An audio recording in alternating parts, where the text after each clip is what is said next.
Read. Verse 5. For gold is tried in the fire, and acceptable men in the furnace of adversity. Believe in him, and he will help thee. Order thy way aright, and trust in him. Ye that fear the Lord, wait for his mercy, and go not aside lest ye fall. Go not aside lest you fall. So the baptism, folks, is just the beginning of the path. It's going through the purging, which is the completion of this first step. And once you get through that, the Most High give you your ideas of what part you have in the ministry to be a what? An effective part of Christ's body. But if you're not going through the purge like Christ did, you don't understand what it means to do the work. You don't understand the purpose unless you're purged. And now you're able to execute the gift that was given to you real time, which produces and shows itself forth for all in the earth to see. But you must go through this transformation first. The same way in the flesh, you went through a transformation with a physical birth. Then you began to walk. Then you began to talk. Then you learned whatever purpose you would have in this earth. Well, if you're now making that agreement with Christ, he must bring you like a baby and take you through those same steps in the Spirit.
Lord, have mercy. All praises be to the Most High. Let's go, let's go, let's go. If that doesn't get you in the spirit of the kingdom, I don't know what will. Praise Ahia. Hit that like button. Let's go in.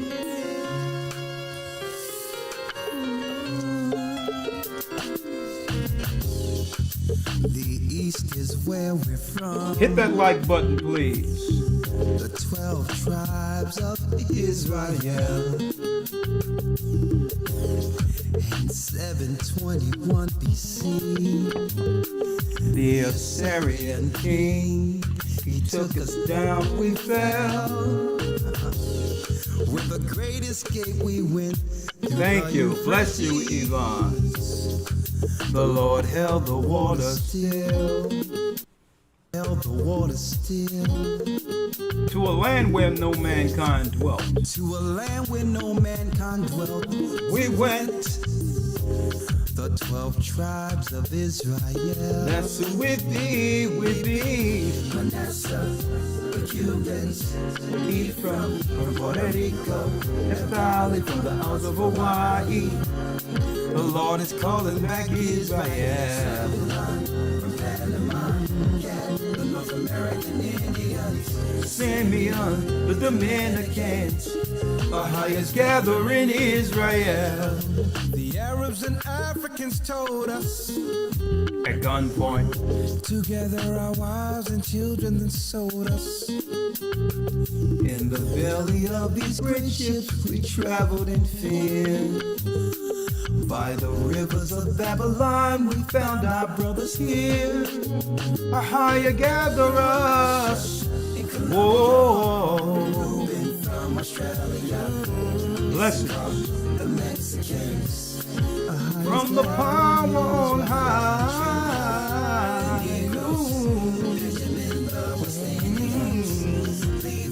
The Most High is what? gathering Israel.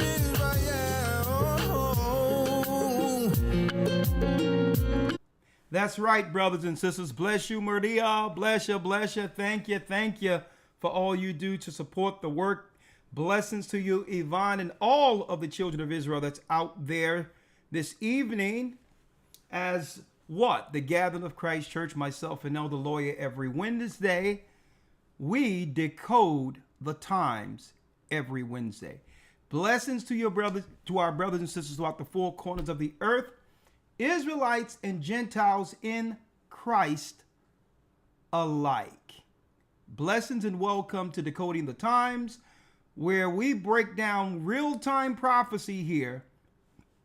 And we're going to use some of what's going on in the news. Almost not as, I would say, we're not going to take an hour and a half like Shapat and I do with the news, breaking down real-time prophecy, path to the mark. But still, Decoding the Times are up there. It seems as if since this ministry began, Wednesday night has been the night for prophecy. Whether it be path to the mark, people calling in. A lot of y'all don't know this, folks. Our original classes, right? Our original classes before there was any streaming going on were people calling into Skype. Every Wednesday night, people would call into Skype around 7 p.m. and we would dive into the scriptures. That's when Skype was real. That's when Skype was up there, right? People would call into that number 215-253-4448, get in our Skype classes. No one would drop. And guess what? It was still decoding the times back then, even before YouTube. And then YouTube came. Elder Lawyer, I know if you remember this, I'm sure Zionash, if he's watching, blessings Zionash.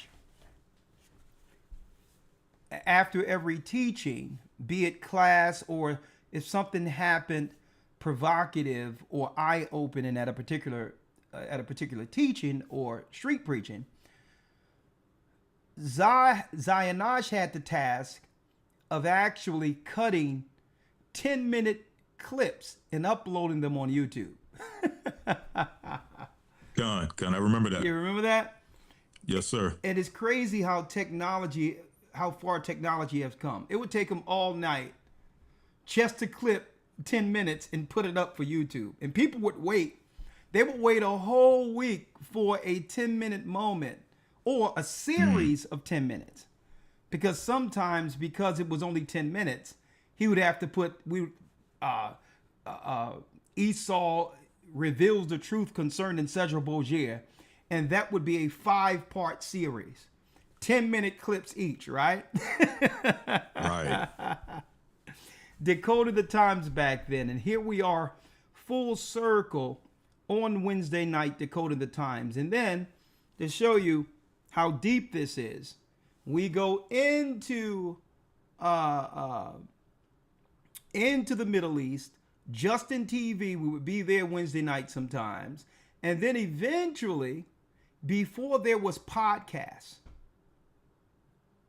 we had the search engine where we met Gaja and the rest of, at that time, the rest of the conscious community on Peace FM, where they were warring against the Bible, getting people to fight against the Bible, only for Gaja to end up what? Finding the truth, baptizing souls in the name of Christ. And not too long ago, he just got back from Australia, Tokyo, in the name of Christ, baptizing people in the name of Ahia, Bahashim Yeshaya, Wa Rawa. A man who didn't believe anything at all is what?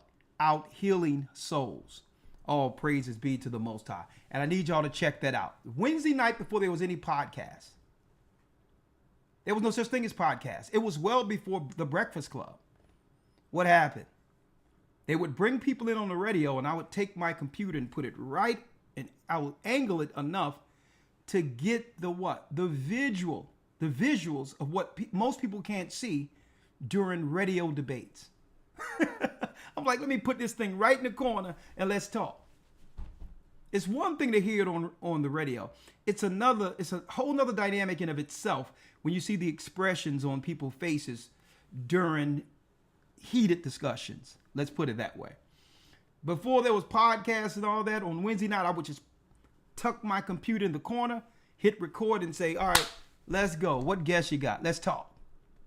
Then I started uploading that every Wednesday night on YouTube, and that began a thing. Okay, that was before Breakfast Club, before any of that. We were sitting there debating all these different conscious community people using what? Wednesday night, decoding the times, as well as defending the faith, and here we are, full circle.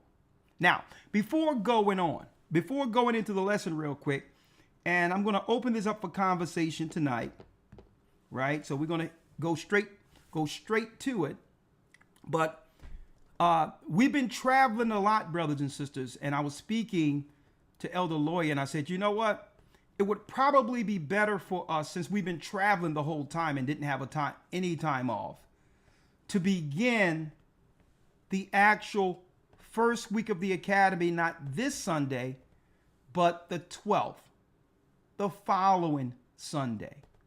Now, what I don't want to do, because so many people are chopping at the bit for this particular academy, I don't want to disappoint the people who've been waiting for weeks for our next installment with our new Hebrew and Bible Academy using a brand new platform. But this gives us another week to digress to ourselves, and also more study, as well as getting the new platform prepared separate from Ustream going forward. Now, we don't want to disappoint anyone. If that's too much of a problem and there's some pushback, we'll do it anyway, right? But if you could give us a little respite, some grace, and allow us to do it the 12th, that would be a blessing. And if you do so, we will include a bonus lesson, the best creation of the universe teaching we've ever done, which was the Academy before last. And we'll include that in your package, an extra week of the Academy, where you'll still get some content and all that, strictly for having grace on us, allowing us to push it back 1 week. For my loyal Academites, is that okay? At least we'll have another week to get more people into the Academy. Is that okay? All right. Thank you. Well, since it's okay, thank you. Bless you. We're going to throw in the bonus lesson for you anyway, right? And we'll be on a brand new platform right there.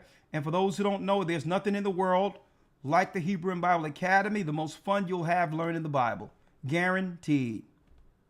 You'll be going through that Bible like you've never thought you would before, learning under us in our academy. The true doctrine is taught. Everything is taught. The true doctrine, how to study the Bible, how to link precepts, to understand the Bible according to its proper narrative outside of the Jesuits' deceptive, I would say, doctrinal inconsistencies that they utilize in this earth to deceive God's people.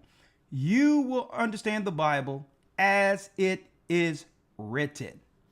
Okay, we want to see you in the Hebrew and Bible Academy, which will begin. Our enrollments are still open. We will begin Sunday, July 12th. July 12th.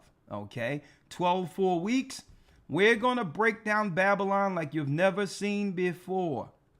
The spiritual, social, political, economical scenarios of how the government is Satan's Babylonian religion. They'll tell you, hey, put down your Bible. We don't deal with any religion, okay? There's a separation between church and state. Well, what they're trying to do, folks, is they're trying to disarm us by making us put down the only book that could expose them. The whole government structure, the republic, the whole government structure is a religion. And we're going to prove it. What they would like us to believe is that we're supposed to just go to church for spiritual encouragement.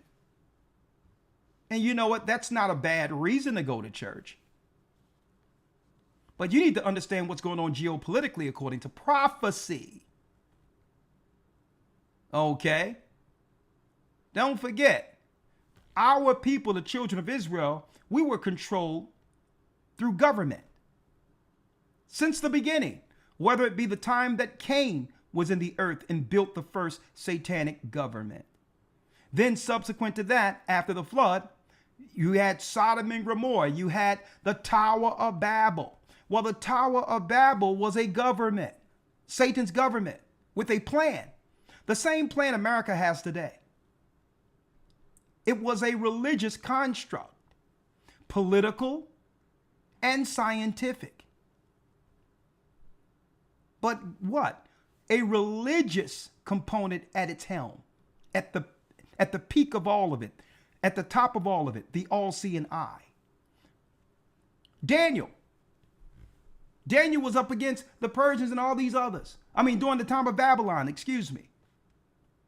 When we heard of Nebuchadnezzar and all of that. These are government structures led by fallen spirits. The Babylonian structure is a religious structure. Greeks, Romans, the Republic, folks, these politicians are priests within the Babylonian structure. And we're going to talk about it in the academy. They'll make you feel they try to shame us out of the Bible, knowing that the Bible is the only book that can identify their true purpose. I don't care if it's going out into space, what SpaceX is truly about. We're going to talk about that in the academy. That's prophecy. Okay. It don't have anything. Elon Musk is just what? He's just a face, a front of it. He's just a front of it. SpaceX. All of this links strictly back to the Tower of Babel. The Tower of Babel. So we're going to have these discussions. Okay. in the academy, and Elder Lawyer, I'm trying to get this guest on, and we're going to talk about it when it comes to the breakdown between man and woman. So we can't talk about the mother of harlots and not identify the spirit of Babylon that keeps us separated. There's a young man, well, an older man. He's almost my age. He was on one of these panels, and I'm trying to get him to come on to one of our. We probably go in and do it at our podcast section of the academy, if I can get him to come in. But this guy, Elder, I want to bring him in because so many people come down on us saying, you only talk about the woman this, woman that, woman that, because that's who predominantly the government attack men through proxy by, right? So we want to focus on that really because, you know, some women can be used as secret weapons, as Delilah, Jezebel, whatever the case is. But all women aren't that way. And there's a dynamic that now that I've seen this, we must bring this to the forefront. There's a guy that I'm trying to get on. Nobody know this guy's name, but he's on the internet right now. And you should hear what he's saying, Elder Lawyer. This guy is saying, well, listen, check this out. He said, and I'm trying to get him. I've been trying to reach out to him and say, brother, we need to get you on because you're the type of guy these women were talking about, right? That most of us have ignored in our communities. He's unapologetic. I mean, this guy was reared through the womb of a Babylonian priestess. When you hear what this guy is saying, he's unrepentant. And I think these are the guys need to come to the forefront. He was talking to regular good men, like men who came up trying to do the right thing, right? Educated, people who were called lames growing up, people whom the drug dealers protected because they knew these were the good guys who would give what? Who would give the right image to our communities to show that there's an out or a better way outside of the crabs in the bucket, right? And he's talking to us. He's talking to regular men, good men. This is what he was saying. And brothers and sisters, I'm going to try to get this guy. I'm still working on it. He was saying, listen, y'all good brothers who believe in God and all this stuff. He said it just like this. Y'all got to stop trying to convince these women to be what you want them to be. Y'all look lame to us. This is what he's saying. He says, listen, you cannot, these women are our women. It was the first time, Elder Lawyer, I've heard this dynamic. And I'm like, hold up now. What is this guy saying? He's saying, you lames, you goody two-shoe guys, y'all got to stop trying to change these women. These women don't want you. They want you after we're finished with them. I'm like, what? All types of scriptures popping in my mind concerning how our people went into hell and captivity because of people like this. I'm like, what is he saying? He says, listen, I'm the type of guy their mothers understood how to deal with. Okay. I'm that type of guy. Okay. And then he said, listen, I'll tell you, yeah, we're no good. All right. He says, we're no good. We go to jail, and the same girl that you cried about will be putting money on my commissary because she was groomed by us. He said, that's the dynamic that you lames, you educated people, you people who want the right things for our community don't understand. These women don't understand you. They were raised in dysfunction. Guys like you bore them. So when you complaining about women, understand what type of women you're complaining about. These women belongs to us. That's what this guy said. I'm like, hey, I have to get this guy, because you will never hear too many people quantify it and admit who they are unrepentantly. He wasn't apologetic about it. He says, listen, the reason why these women will go out with me is because they can relate to me. I'm their uncles. I'm their brothers. They feel comfortable around me. They get around you, and you all buttoned up. You have respect and decorum.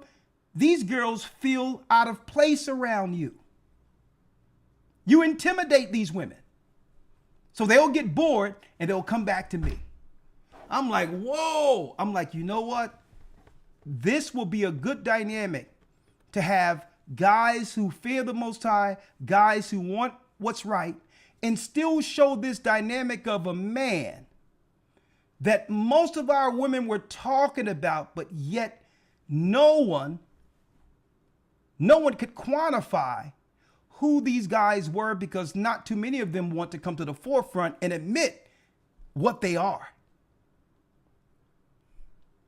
And I'm like, if I can get this guy on, I'm trying.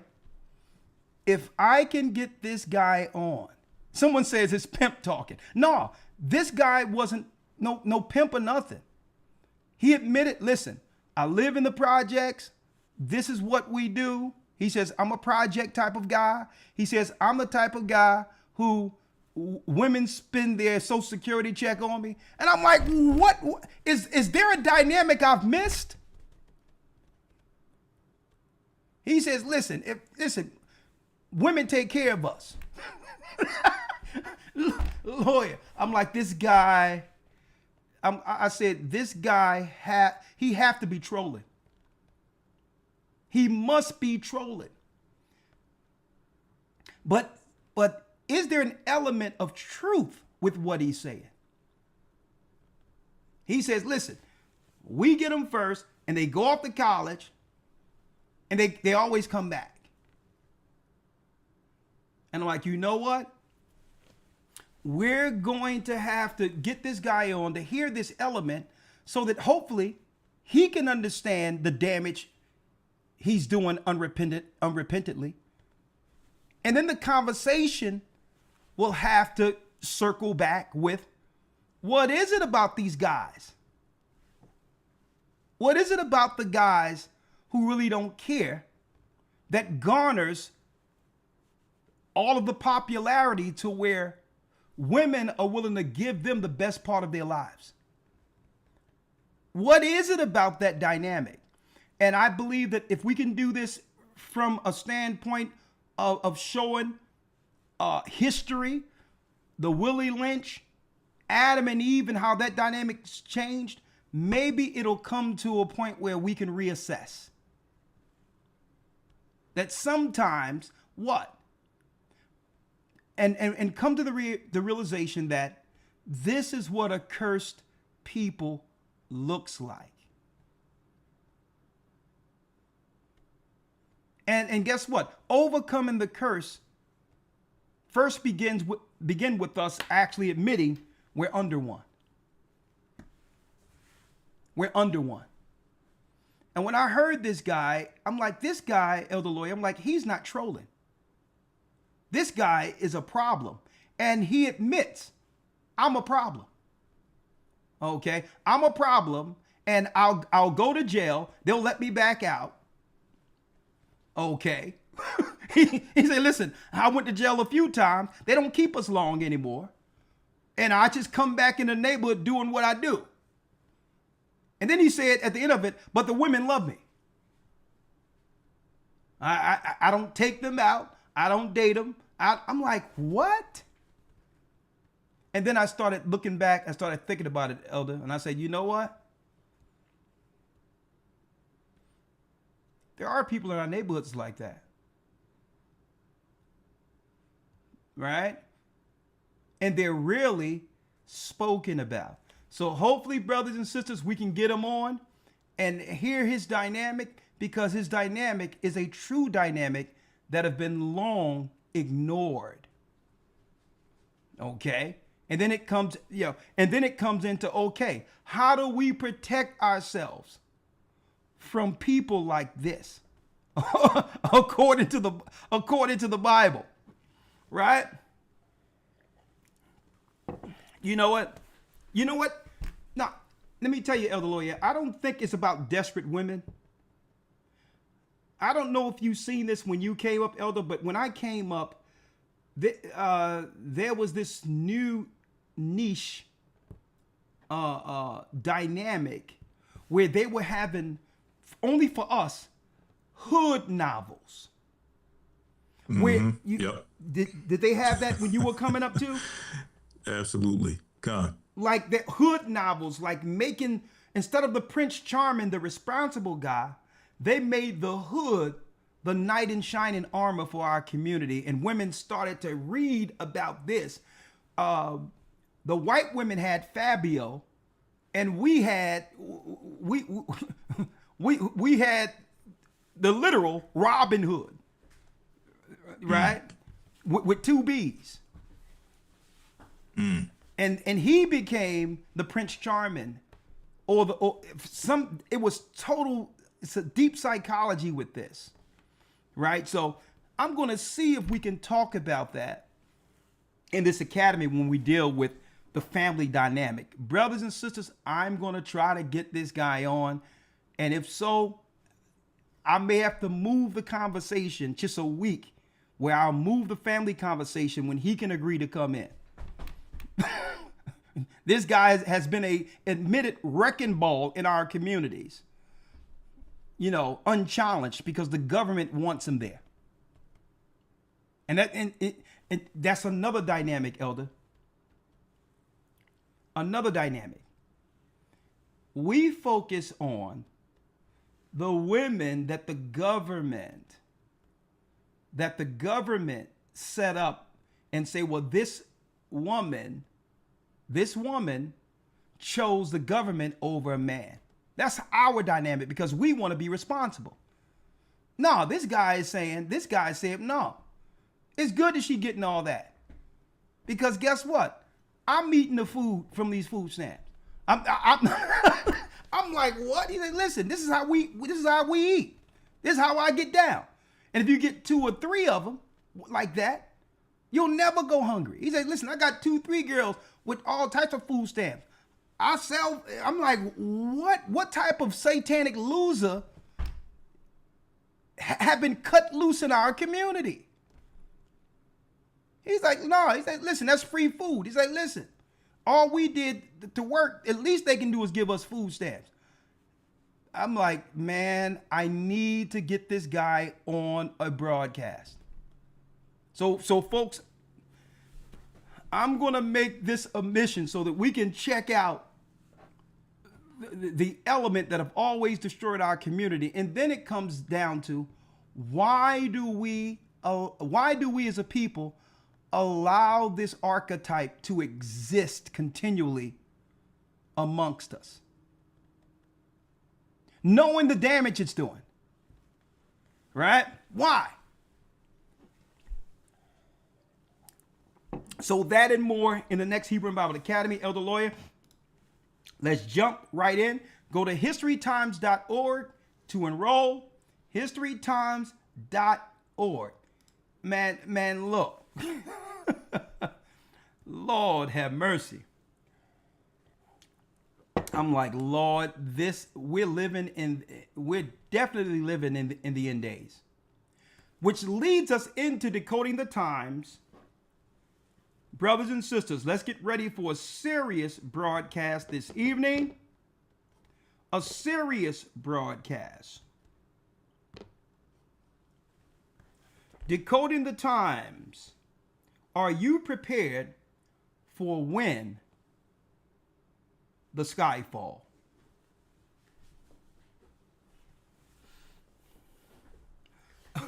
Kayum said that broadcast is going to be fire.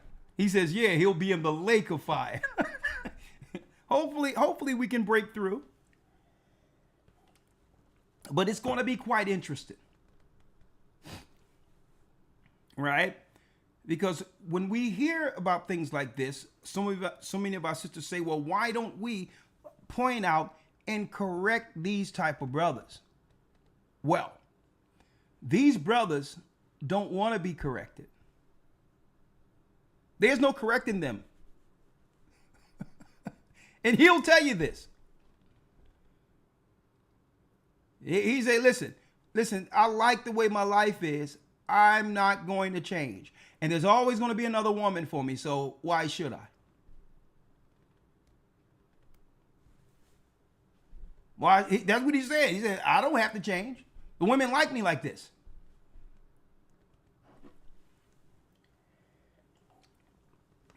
I'm like, Lord. But anyway, where will you be when the sky falls? So we're going to quantify this. We're going to talk about this because there's so many things happening in the earth. Earthquake in diverse places, Elder Lawyer. And not too many people are putting two and two together. Went outside and I started hearing these so-called sonic booms. You can hear it beyond the sky and ask him, well, what's going on with this? You don't see anything up there, but yet you hear noises above the clouds. What's going on spiritually? Where will we be when the sky falls?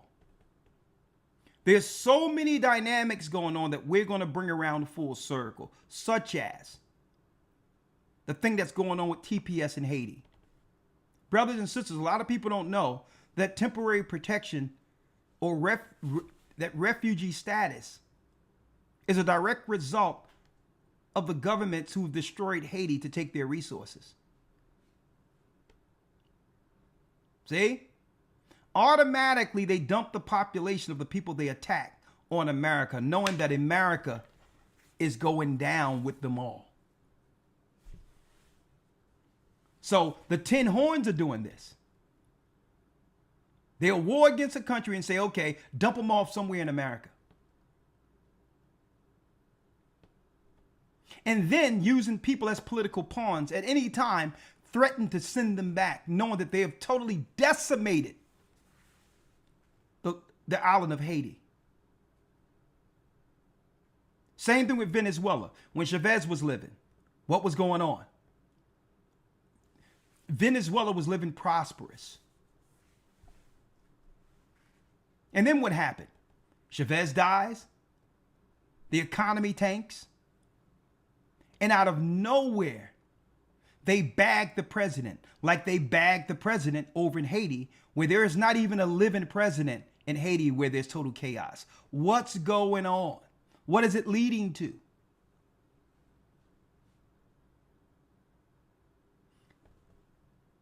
Check this out. Check this out. Fair use for educational purposes and prophetic purposes also. Where will you be when the sky falls? We're going to bring it around full circle to prove, brothers and sisters, in decoding the times tonight, that we are living in the days of Noah. Fair use. Venezuela, Japan, Afghanistan, and the Philippines all rocked by earthquakes in 5 days. Fair use.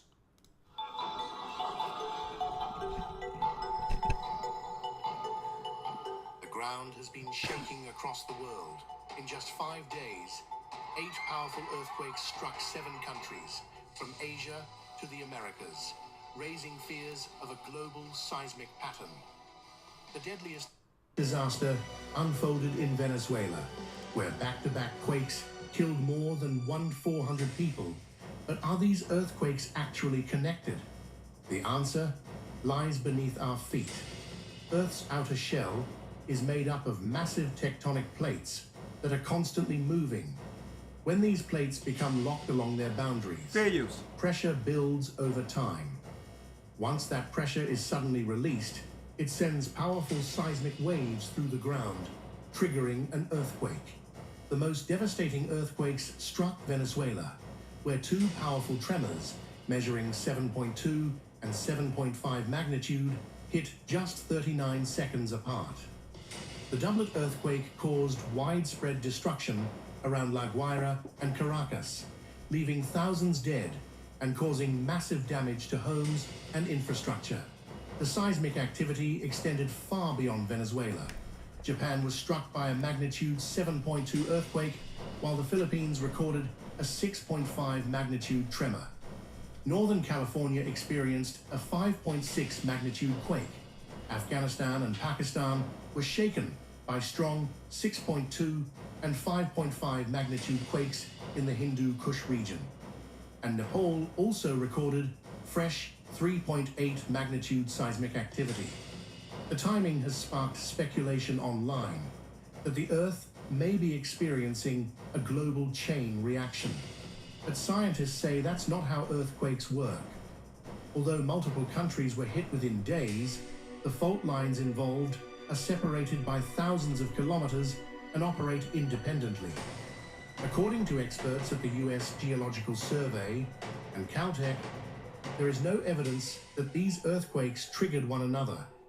While one major quake can produce aftershocks nearby, it cannot transmit enough energy across oceans to activate distant tectonic plate boundaries. Fair you. Seismologists say Earth typically experiences between 10 and 15 earthquakes above magnitude 7 every year. Sometimes several simply occur within a short period, making them appear connected. While these earthquakes in June are a reminder of nature's immense power, experts stress they do not signal a worldwide seismic domino effect. If you like this video, then like, share. Earthquakes. All of these earthquakes, Elder Lawyer, in 5 days. Now, people are trying to understand, what is this? Why? On so many levels, it's really nuanced, but you can only understand it fully through the Bible. Number one, let's deal with it from the Most High's viewpoint. The God of Israel, the God who is over all of creation, he's angry at the earth.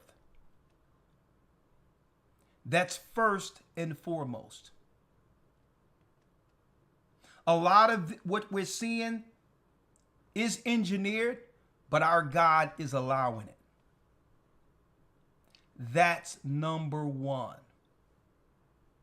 Now that's from the spiritual aspect. And let's deal with it from Earth's aspect. The Earth's view. All of this technology can only work on crude oil. So the banks can consolidate full power through disaster. So the more earthquakes, the more disasters, the more you would need the banks to rebuild. Well, in order for them to rebuild, it must be an infrastructure agreed upon by the loaners. And by doing so, they take all the resources, knowing that they have a short time. That's how you quantify it. Well, why do they need the Earth's resources? Because their plan is to take the Earth's resources to fuel their final project in the final war of Armageddon. See? So they must take the earth to make the earth a weapon. And I'm going to be going into that in the academy. To make the earth a weapon for the final cataclysm. Now, I'm not going to tell you what I think. We're going to tell you today what we know. Yes, these earthquakes in diverse places, let's get it in Matthew 24, was prophesied. But then we have to understand, why our God is allowing them to tear up the earth. He's angry at the people. The people have turned against him. They have turned against him. So now, this is why the prophets, and I'm going to show you the same thing that we're witnessing right now happened in history before. It happened before the flood. Folks, I'm talking about bombs being dropped, flying machines, warfare. Everything that we are witnessing today happened before. Everything. But the question is, tonight, Decoding the Times, where will you be? Where will we be when the sky falls on us? Whether it be the Philippines, whether it be Venezuela, whether it be all these places who are experiencing Haiti, chaos and confusion after the earthquake. All of these places, it was a regular day the day before. And then all of a sudden, the earth was coming down on them. Buildings and bricks falling from skyscrapers out of nowhere. And some of us believe, well, okay, that can only happen to them. Right? Are you sure? What's coming down the pipeline? Let's go here first, Elder Lawyer. Matthew 24. Showing the end times. Let's go there real quick. Yes, sir. Matthew 24 and verse 3. And as he sat upon the Mount of Olives, the disciples came unto him privately, saying, Tell us, when shall these things be? And what shall be the sign of thy coming and of the end of the world? And of the end of the world. When, brothers and sisters, when it says end of the world, it's not talking about the end of the earth. It's what? It's a change of empire. The end of Esau's world, which begins what? Jacob's world. How do you know this? Precepts. So when it says the end of the world, most people panic and say, oh my God, doom and gloom, what are we going to do? When really it's a changing of guard. Hold that, Elder Lawyer, and let's go to the Apocrypha real quick to show what world must end before Christ's world comes in. We go to 2nd Esdras 6. 6 verse, let's start at 8. Yes, sir. 2nd Esdras 6, verse number 8. And he said unto me, From Abraham unto Isaac, when Jacob and Esau were born of him, Jacob's hand held first the hill of Esau. For Esau is the end of the world. Esau is the what? For Esau is the end of the world. Read. And Jacob is the beginning of it that followeth. And Jacob is the beginning of it that followeth.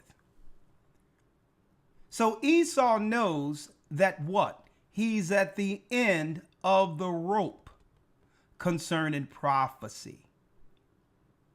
And if he don't get in front of this, Jacob will surpass him.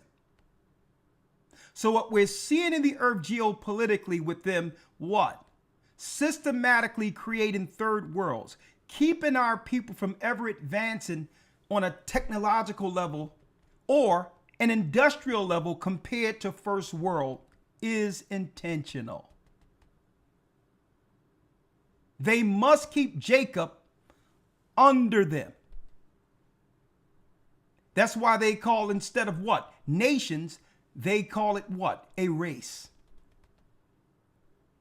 A race of people. What race? We're running a race, folks. Esau's running a race.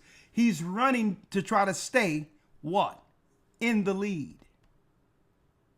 He is the end of the world, the Roman Empire. Right?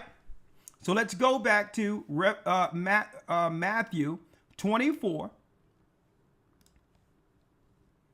And let's read the 3rd verse again. Yes, sir. St. Matthew chapter 24 and verse number 3. And as he sat upon the Mount of Olives, the disciples came unto him privately, saying, Tell us, when shall these things be? And what shall be the sign of thy coming and of the end of the world? The sign of your return. Folks, this is what SpaceX is about. This is what CERN is truly about. This is what your data centers are about. All of it. 2012, when they opened up CERN, they also found all the portals or gateways or windows between the invisible world and our world. NASA found them. So at the same time they're preparing for the final war against our Christ, same time they're doing that, they're seeking to destroy Jacob within the earth at the same time. Okay? Now that Jacob has awakened, they did what? They have fast-tracked their plans. That's right, folks. Now that we've awakened and know who the enemy is, they cannot deceive us and or destroy us from the inside. They must now accelerate their plan. That's why they released AI right after COVID. They're running out of time. And by doing so, they're going to amp up and ramp up all of their technology all at once. And by doing so, the earth now is getting torn apart. I'm going to show you. This happened before. And Yeshua answered what? And Yeshua answered them and said, Take heed that no man deceive you. For many shall come in my name, saying, I am Christ, and shall deceive many. And that started with who? That started with the pagan Christian infiltration after our people lost Jerusalem, where the pagans hid themselves within Christianity. Did paganism just go away? No. They hijacked Christianity and used Christ as the vehicle to spread Satan's religion as a form of control over the people. But by doing so, they end up putting what, Elder? They end up putting a Bible in the hands of its proper owners. They never thought that we would read the Bible on our own. At one time, it was capital punishment if they found us reading this. So in order for them to uphold the infiltration and programming under the false ideology they teach in modern day Christianity, they had to put our greatest weapon in our hands, the Bible. See?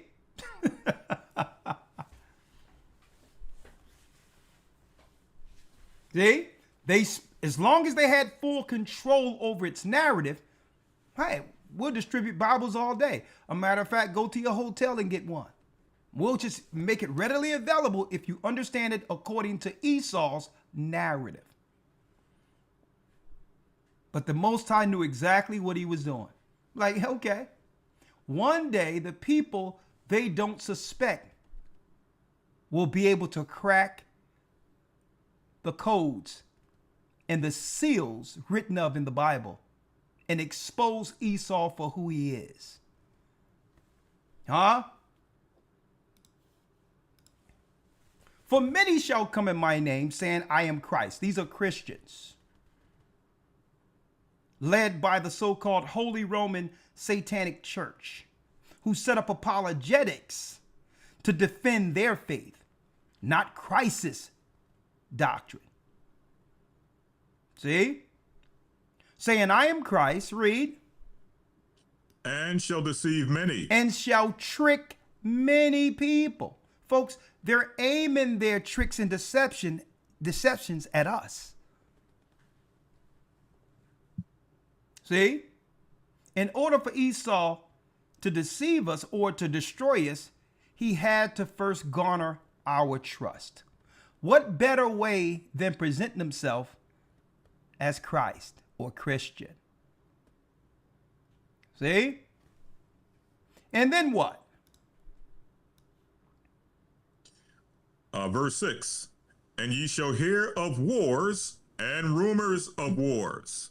See that ye be not troubled, for all these things must come to pass, but the end is not yet. And when he says you shall hear of wars and rumors of wars, it's because Esau at the very end would be on a war path to get the whole earth under his subjection, knowing he only have a short time.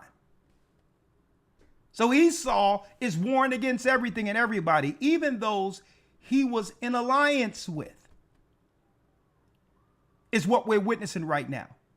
And America, through all these wars, will become the dumping ground for all of the people whose land was affected by the wars. This is how you strategically and politically destroy a nation. They know if you dump all the people from these different cultures and traditions, that there will be a social cataclysm. It's eventual.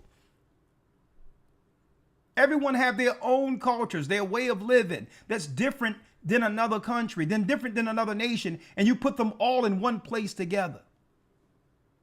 That's war in of itself. And then what happens?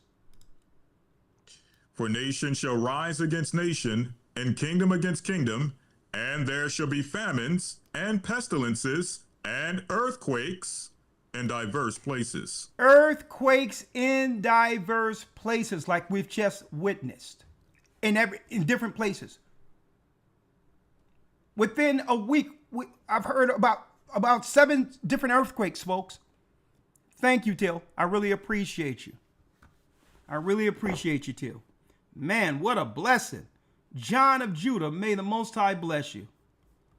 Bless you, my brother. Read that again.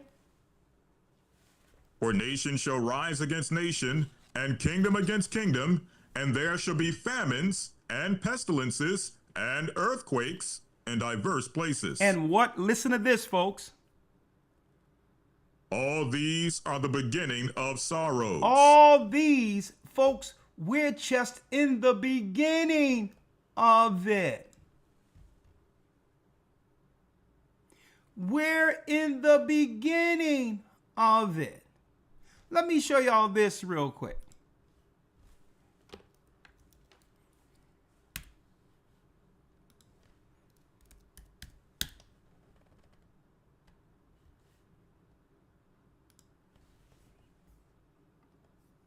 Hold on. Read that last piece again. Yes, sir. Verse 7. For nation shall rise against nation, and kingdom against kingdom, and there shall be famines, and pestilences, and earthquakes in diverse places. There shall be what? Pestilences. Earthquakes. Go ahead. There shall be famines, and pestilences, and earthquakes in diverse places. Come on. All these are the beginning of sorrows. All these are the beginning of sorrows. Folks, we're just in the beginning of it. But the question will be, like I titled it today, and understand where we're going with this lesson. Where will we be when the sky falls?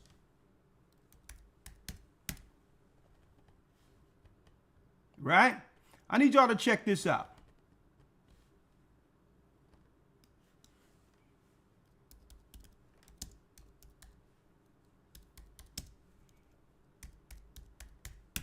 All these are the beginning of sorrows. Elder Lawyer, I just want to play just a little piece of this, and I want y'all to hear this. Because at one time, Elder, at one time,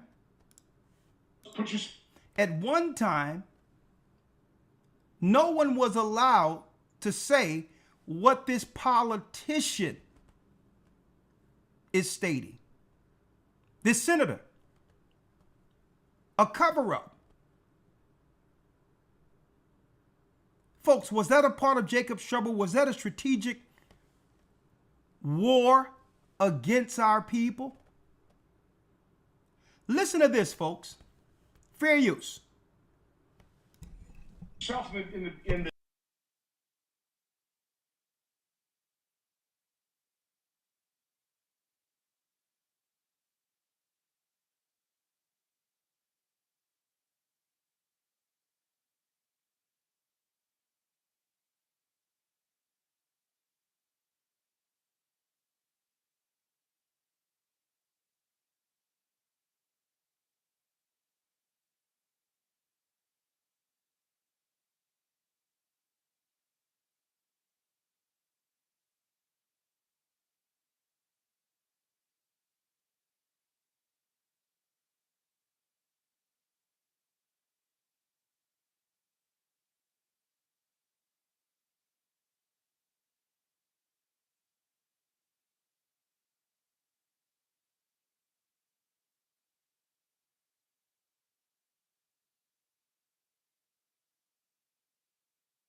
Gone.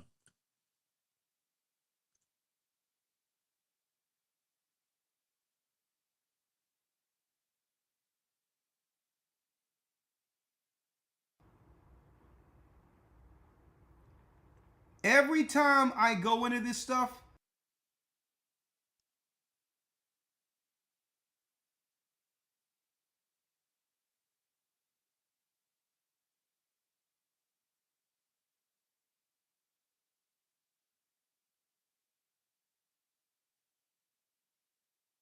All right, can you guys still hear us, or is it just the video that's lacking sound? no, he can't. I'm getting it right now.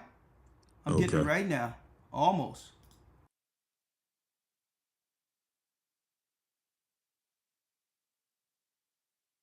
Okay, they're saying they just heard me. Hear you. There it is, right Okay. there. There it is, right there. They hear you. Let's go back now. Lawyer, it's like clockwork. Every time I'm breaking out something that's groundbreaking, the sound goes. Fair use for educational purposes. Biowarfare, which is also wars and rumors of wars. Fair use. Put yourself in the shoes of Peter Marks.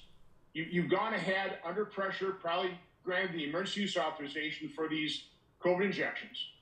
Now you're watching VAERS and Fair you're use. seeing VAERS deluged with adverse events, right? They have, the contractor that inputs VAERS reports had to hire 290 additional people just to clear the backlog. So you're freaking out. You just approved this thing. It's killing people. It's disabling people. Fair use. You know that the COVID vaccines are toxic and that they cause way amount of adverse events, more than any other vaccine that's been recommended. In fact, let me just play you a 30-second clip here to explain this to you. Swine flu vaccine, 1976. Fair use. There was one serious adverse event per 100,000 people vaccinated, and the vaccine was withdrawn. This is good because the principle is we should do no harm, and the vaccine should be good for the individual that receives the vaccine. So vaccine was withdrawn. Rotavirus vaccine, Rotashield, 1999.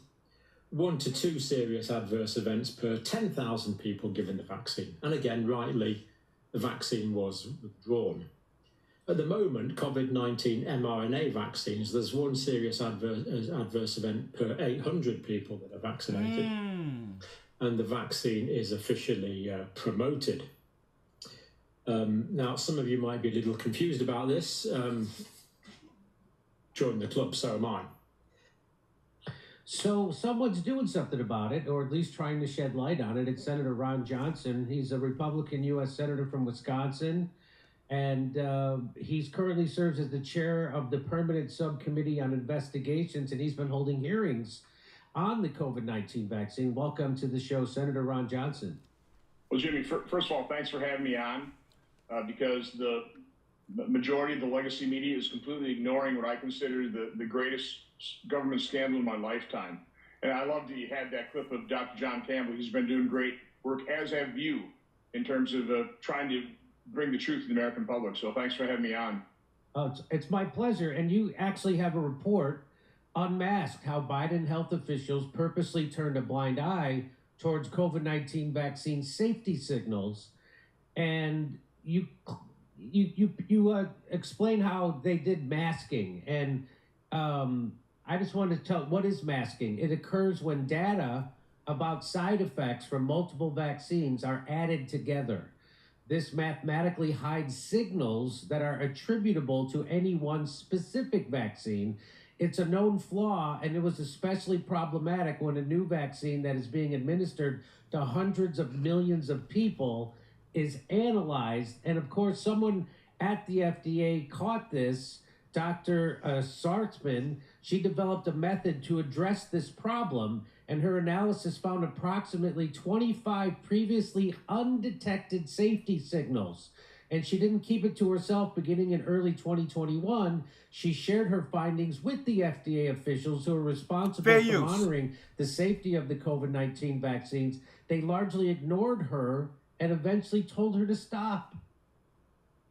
And so this is what your report talks about, this masking and this using mathematical mumbo jumbo to hide this, the adverse events. Isn't that what's happening? Fair use. Correct. And Jimmy, because we have some time, if we can back up and just kind of lay some foundational information for your audience.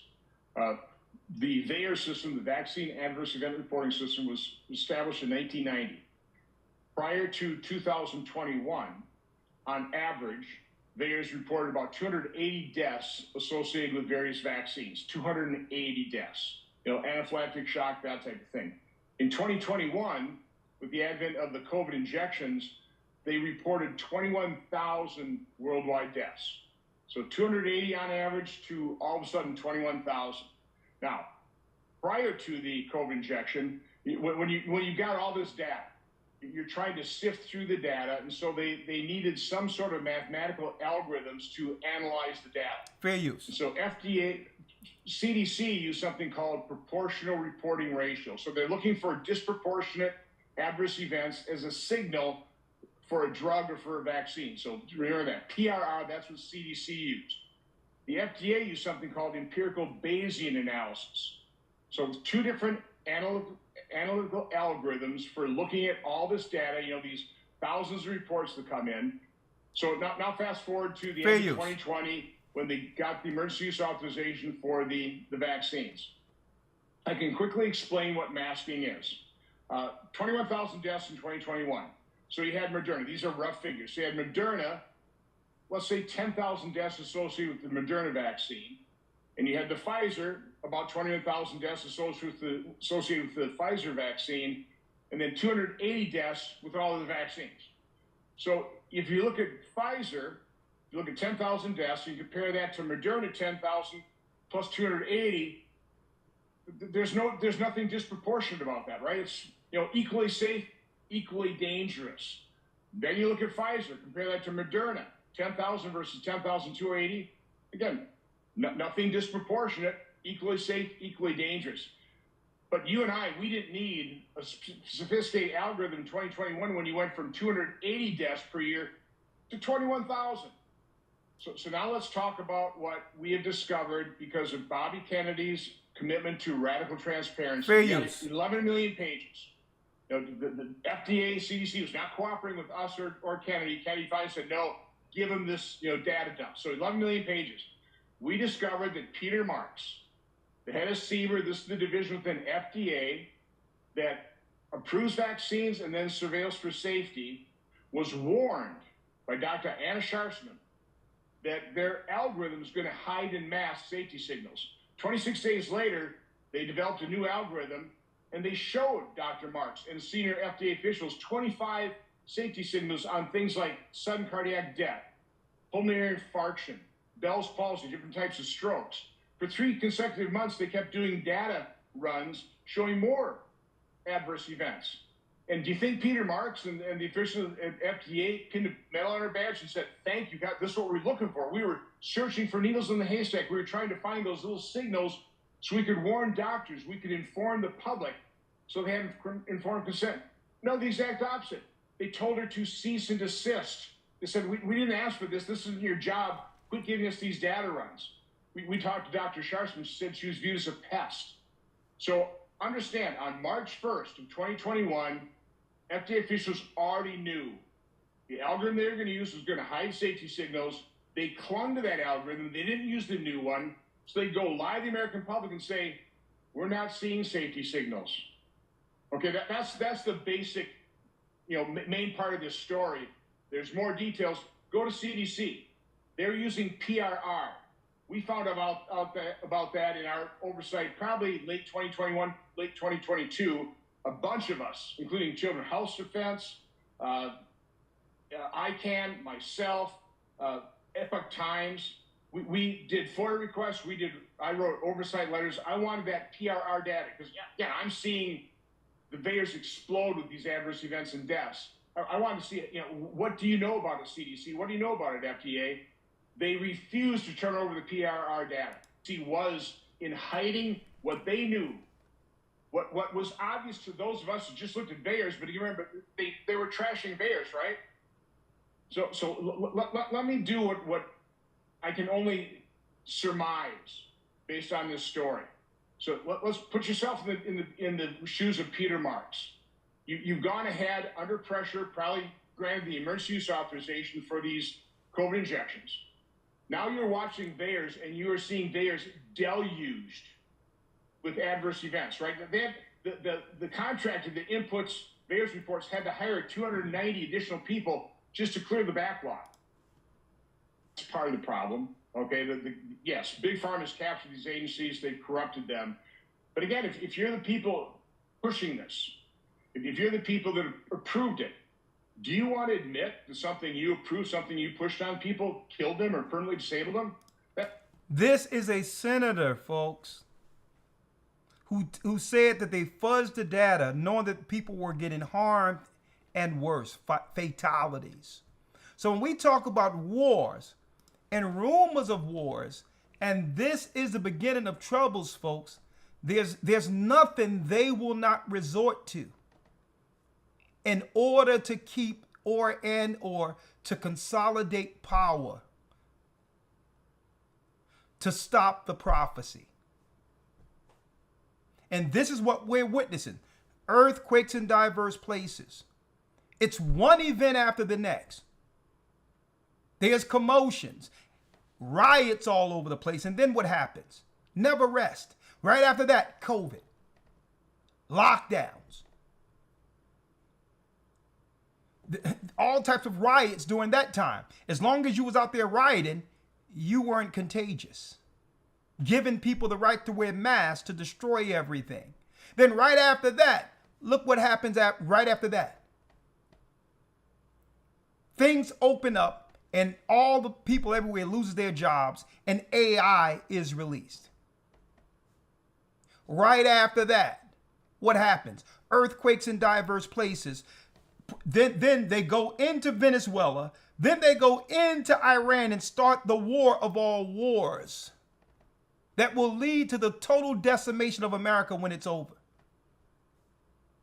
With no rest. And in the midst of this, earthquakes everywhere where the banks can now consolidate all the power to control the governments now directly without a proxy politician in place. Folks, Haiti don't even have a president. That's the way they want it. They can now control all of these places because if they get destroyed through earthquakes, you need the banks to build back. So now Esau is going to control these countries directly without a government or proxy official. The powers that be have no time to front no more, to have everyone believe they're living in a democracy with elected officials that the people chose. They don't have time for that anymore. They're like, no, we'll decimate it, and they must come to the banks anyway to build back. And when they build back, it'll be our infrastructure in place where we take all of their resources. Resources like what? Fair use. Look at this. This was just 2 years ago. Port-au-Prince. Look at this, folks. Fair use. Why have they destabilized Haiti? Have you ever wondered about the untapped wealth beneath Haiti's picturesque landscapes? Fair use. As one of the most vibrant places in the Caribbean, Haiti is more than meets the eye. It's a land of unexplored potential, brimming with a wealth of natural resources that could change the nation's fate. Bauxite, copper, calcium carbonate, gold, silver, marble, and hydroelectricity form the backbone of Haiti's natural wealth. You notice when they were pushing the injection, the Haiti president was pushing back against them. And what happened? What happened? A coup came into Haiti and took the president out, and they haven't had what? Leadership from a democratic standpoint since. Right? So even though the people are living in substandard scenarios, a total destabilized government, do you think that the miners, the people who's pumping oil, or the companies, do you think they're being affected at all by any of the destruction we see in Haiti? Or is this exactly how they planned it? Fair use. Haiti's picturesque landscapes. As one of the most vibrant places in the Caribbean, Haiti is more than meets the eye. It's a land of unexplored potential. And by the way, the Haitians are from the tribe of Levi of the nation of Israel. They're the priest. And they're suffering so at the bottom of all the tribes because they had a responsibility to keep Israel under the law, and eventually their priest turned to the dark side. So the only way Levi is going to make it through this is to come through Christ. Levi is still suffering the judgment for turning their back on the priesthood, which gives Esau what? The moral high ground to justify everything he's doing against them. Right? Well, look, they're like, look, no one tell them. They don't come back to you, Lord, and look at them. They still dealing with voodoo, witchcraft. They still dealing with all this. So what can we do? Brimming with a wealth of natural resources that could change the nation's fate. Bauxite, copper, calcium carbonate, gold, silver, marble, and hydroelectricity form the backbone of Haiti's natural wealth. These resources, if properly harnessed, could usher in an era of prosperity for the country. Government sources have indicated that Haiti is on the brink of producing over $20 billion worth of mining minerals such as gold, copper, and silver. That was 2 years ago, folks. That was 2 years ago. They're what? People tell us that Haiti is a poor country, folks. Indicated that Haiti is on the brink of producing over $20 billion worth of mining minerals such as gold, copper, and silver. $20 billion in minerals. But yet the people suffer above ground. There's no reason that Haiti should need a temporary protection status for the United States when their country is so rich? Something is wrong here.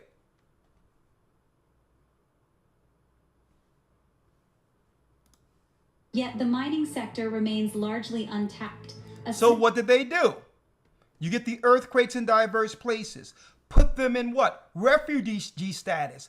And displace them in other countries where they're not there to defend the riches above ground. Make it where they don't even want to go back there. And now the companies, the banks are saying, yes, now we can get all of the resources without resistance. Political warfare will give all the refugees an opportunity on a sinking ship, which is Babylon, while taking their resources. Sleeping giant awaiting the right moment to awaken. A recent discovery has shed light on an unexpected treasure trove. Haiti could possess some of the largest oil reserves in the world. It's estimated. Oh, now we get it. Oil reserves. You bag Venezuela after taking out the president. You destroy Haiti with all type of earthquakes with CERN or what have you, allegedly, only to bring in the Clinton Foundation and others to make money off of all the money that would go there to displace the people, to take the minerals, oil and all of that without the resistance of the people. Well, why can't the people resist? They're destabilized, and the people who would resist them have already taken what? Residence in other countries. Man, you tell me Esau don't think the whole thing out. There are people that would have resisted him, but these people live someplace else. Huh? Estimated that these reserves could even surpass those of Venezuela, a country renowned for its oil wealth. The oil and natural gas reserves in countries near the Greater Antilles, including Puerto. And don't let me bring up Cuba. Not too long ago, Cuba had a big earthquake. All of the countries that once defied America and stood on their own. That's right, or defied the European nations. There's payback right now without people realizing that what? Esau never forgets a war he has lost. Haiti is still suffering from the rebellion or the victory of 1804. You think France ever forgot that? Cuba stood up against America. Venezuela stood up against America. Now look at them. Puerto Rico, Cuba, the Dominican Republic, and Haiti are estimated to be around 159 billion cubic feet and 142 million barrels, respectively.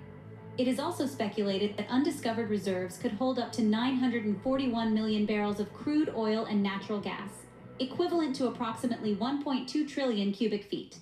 Areas considered rich in oil include the Central Plateau, Port-au-Prince Bay, Tomand, and the Cul-de-Sac Plain. At least 3 million barrels have been discovered in what are considered shallow formations just off the nation's coastlines. The potential value of these oil reserves could catalyze a transformation in Haiti's economy and significantly improve the living conditions of its citizens, many of whom are still grappling with poverty. To summarize, Haiti is a land of untold wealth, with a wide array of natural resources ranging from bauxite, copper, calcium carbonate, gold, and silver to hydroelectricity. The largely untapped mining sector promises a hefty yield of over $20 billion. The recent discovery of potentially massive... Well, I'm going to tell you all this. I'm going to tell you this real quick. We putting this out there for Esau right now. Esau is not going to get away with this, folks. Let me tell you, it's in the prophecy. I'm going to show you. Esau is not going to get away with it. I'm going to tell you right now. A lot of Levi is going to step away from the craft. Step away from it. Guess what? The environment isn't going to allow them to practice this anymore. They're going to realize They're going to realize that they've been at war for generations against the God that made us. They're going to realize it, that they are from the tribe of Levi, the same priesthood of Aaron, Moses, and they're going to stand in that power. Levi is going to come back to Christ along with Judah, Benjamin, and the 12 tribes. And guess what?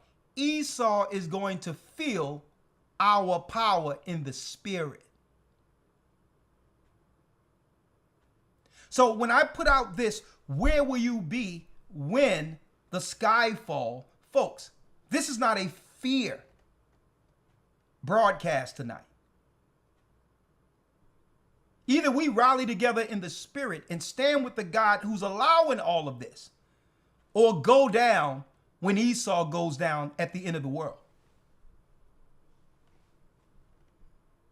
There's nothing new under the sun. Everything that's going on right now that Esau is being told to do, folks, guess what?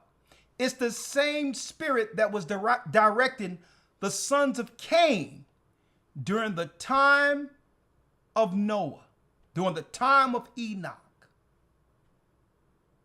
You don't believe me? Hey, let's go back to Matthew 24 and let's start at 38. And then we're going into the book of Enoch real quick, folks. The exact thing we are witnessing right now. The difference is, brothers and sisters, and we're going to deal with this from a doctrinal standpoint. The difference is the attack now is against the children of Israel who are scattered. Before the flood, it was against who? The sons and daughters of Shem. Same dynamics, same bloodline. So what they couldn't do against Noah and Shem, they're perfected to finish by destroying Shem's bloodline, in particular, the 12 tribes of Israel, knowing that we have next. So let's bring it around full circle now. Elder Lawyer, if you will, prophecy, how do we quantify this? Let's go to Matthew 24 and 38. St. Matthew 24, and I'll start at 37 if you don't mind. Okay, let's do it. Yes, sir. St. Matthew 24 and 37. But as the days of Noe were, so shall also the coming of the Son of Man be. The days of Noah. The days of Noah. So I'm putting this out there tonight, folks, so that we don't get caught up into what? Into the fear and the confusion with all the prophecies going down at one time. If you don't see this, if we don't see this prophetically or prophetically correct, all of these dynamics will eventually consume and destroy us, and it will stress us out, make us fearful, and put us in panic mode. Right. We have to view what's going on real time in prophecy as our God. We are not to panic. Those that panic or try to get you to do something off of urgency because of what, oh Lord, you heard what Elder said, well, we better do this, that, and the other. If I didn't say it, though, let somebody use my words so to fund their fears, where they're using you as a life raft. You'll go down and they'll survive off of you. So don't let no one try to claim, oh man, hey, you seen what Elder said tonight. A matter of fact, I called him, I spoke to him. They're lying if they tell you that. Any warnings or what I say to people, I say it outright. If you didn't hear it directly from me right here, then someone's lying to you. Anything that I have to say, I don't hold back. When the Most High give me the spirit to bring it forth, I bring it forth real time. If you didn't hear it from me, they're lying to you. They're trying to use the fear of what I'm saying for their own agendas. Let me make that clear. But as the days of Noah were, so shall also the coming of the Son of Man be. Read. For as in the days that were before the flood, they were eating and drinking, marrying and giving in marriage, until the day that Noah entered into the ark, and knew not until the flood came and took them all away, so shall also the coming of the Son of Man be. So in order to understand, brothers and sisters, where we stand in prophecy, we must go back now to the days of Noah. The Most High took Enoch up. He took him up. He was translated and was showed everything. A matter of fact, Enoch didn't know death. He was taken directly into the celestial. Okay. He became a part of the celestial, the powers of heaven. And he was told, he was told to judge the fallen ones who began to destroy mankind by teaching them sin, warfare, bloodshed, sacrifice, witchcraft. And guess what? They were bound under the river, in the deserts. And guess what? The pyramids mark what?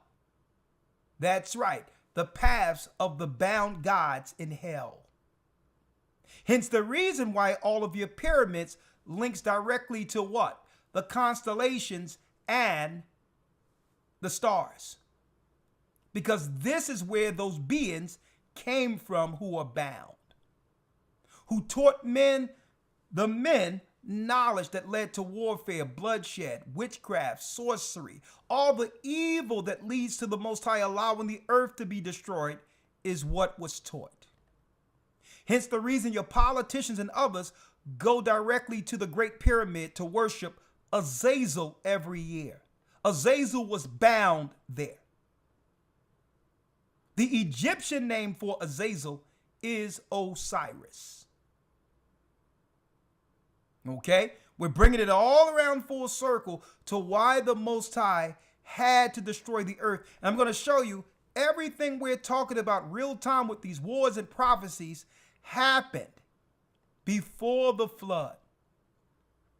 Everything you're seeing politically happened. Just different characters. Back then, it was the sons of Cain against the sons of Seth. Today, it's Esau against his younger brother, Jacob. Same story, different characters. See? Now let's go into the book of Enoch, Elder Lawyer, if you will. And if you will, let's go directly to the 65th chapter. And folks, make sure you join the academy. We moved the academy to the 12th to give you more time for enrollment. historytimes.org, because we're going to be jumping into Enoch like you've never seen. It's important that you understand. We understand how to precept and link all of it together because the Bible refers us to this book. You don't understand how close we are to the end without the book of Enoch in comparison. When Christ states, as in the days of Noah. Well, there's very little detail in the book of Genesis in comparison to Jasher and Enoch. See? We just believe that there was some bad stuff going on without any serious, insightful understanding of how the governments were constructed. Who were the people? What were they doing? Right? So, Elder Lawyer, if you will now, let's now go to, one second. Let's now go to the book of Enoch. We're going to start at the 65th chapter and the first verse. Yes, sir. The book of Enoch 60. And it says, Enoch foretells to Noah the deluge and his own preservation. Enoch sent his son Methuselah to speak to Noah. Read it. Yes, sir. The book of Enoch 65:1. And in those days Noah saw the earth, that it had sunk down, and its destruction was nigh. It says, it says what? That the earth was sunk down. Now, when it says the earth was sunk down, how do we precept this? What did Noah see? If you will, Elder Lawyer, if you will, let's now go to Isaiah 24, verse 19. We got some precepts for y'all tonight, folks. I'm going to show you how the Bible connects directly to Enoch. 24, verse 19, if you will, when it says Noah seen the earth sunk down. Well, what does that mean? Yes, sir. The book of Isaiah 24, verse 19. The earth is utterly broken down. The earth is clean dissolved. The earth is moved exceedingly. The earth is moved exceedingly. So what happened, folks? The earth is moved. How is it moved? Well, at one time, brothers and sisters, the whole earth was one landmass called Eden. So what moved the earth into 7 separate continents? And there's no coincidence that there's 7 spirits before the Almighty. Okay, before Christ. The earth was separated into 7 separate continents through earthquakes. The whole earth was attached under one landmass. Folks, it was only one landmass at first, which means if you can take all of the landmass that fell into the seas and others and bring them up, you would be able to connect the earth like a puzzle into one landmass. See? And this is why when our people came over here, the children of Israel, after 721, we came here around 718 BC, the North American Indians and others, when we came here, that's why we found these different constructs and temples that we began to do what? Clean up, to do ancient worships here. They weren't built by the Mayans, folks, and the Aztecs. Those were ancient sacrifice temples that were here since the flood, that were founded by our people when we traveled here. These are old temples that were destroyed, that our people cleaned up once we got here to begin the same sacrifices that led to our destruction. You can't find what we're saying on ancient mysteries.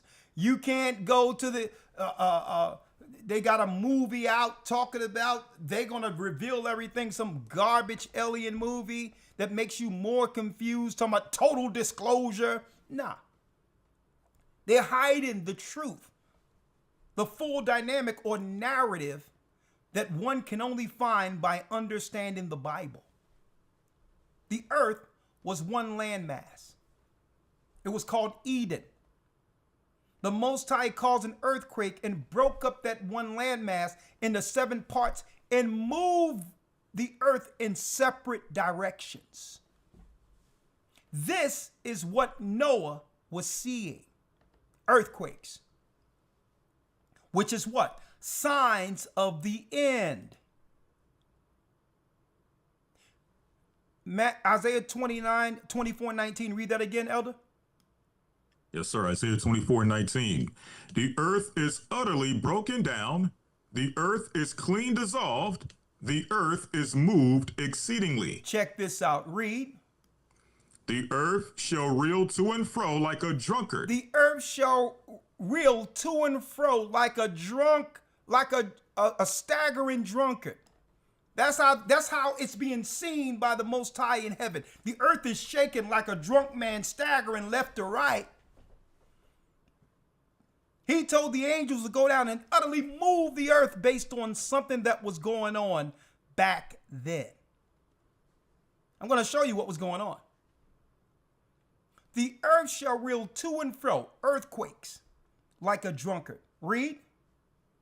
And shall be removed like a cottage, and the transgression thereof shall be heavy upon it, and it shall fall and not rise again. And it shall fall and not rise again. This is Isaiah's future prophecy. Earthquakes in diverse places, like Christ quoted. And then we go back to the book of Enoch. Back to the book of Enoch, where it says, read the first verse again. Yes, sir. The book of Enoch 65:1. And in those days Noah saw the earth, that it had sunk down, and its destruction was nigh. And he arose from thence and went to the ends of the earth, and cried aloud to his grandfather Enoch. And Noah said 3 times with an embittered voice, Hear me, hear me, hear me. And I said unto him, Tell me what it is that is falling out on the earth, that the earth is in such evil plight and shaken.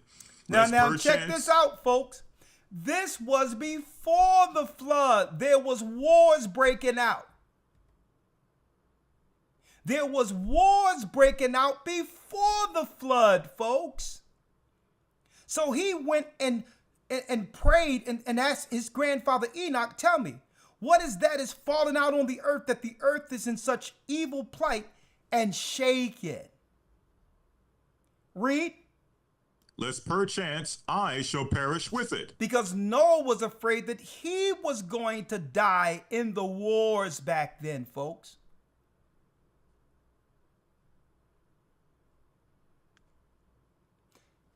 Check this out. Read. 4. And thereupon there was a great commotion on the earth, and a voice was heard from heaven, and I fell on my face. And Enoch my grandfather came and stood by me and said unto me, Why hast thou cried unto me with a bitter cry and weeping? What are you scared for, Noah? What are you crying about? What's happening here? And why is he comforting Noah? Because what? He was witnessing something like he'd never seen on earth before. There was peace on earth. And now Noah is witnessing something that he'd never experienced before. But yet, the Most High sent Enoch to comfort him. To comfort him. He said, Noah, hey, you got to stand up, man, because you were born for this particular moment.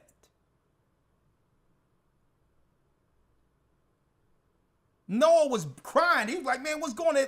And wait till I show y'all what was there, folks. Wait till I show you the technology that Noah was actually witnessing. Read the 6th verse.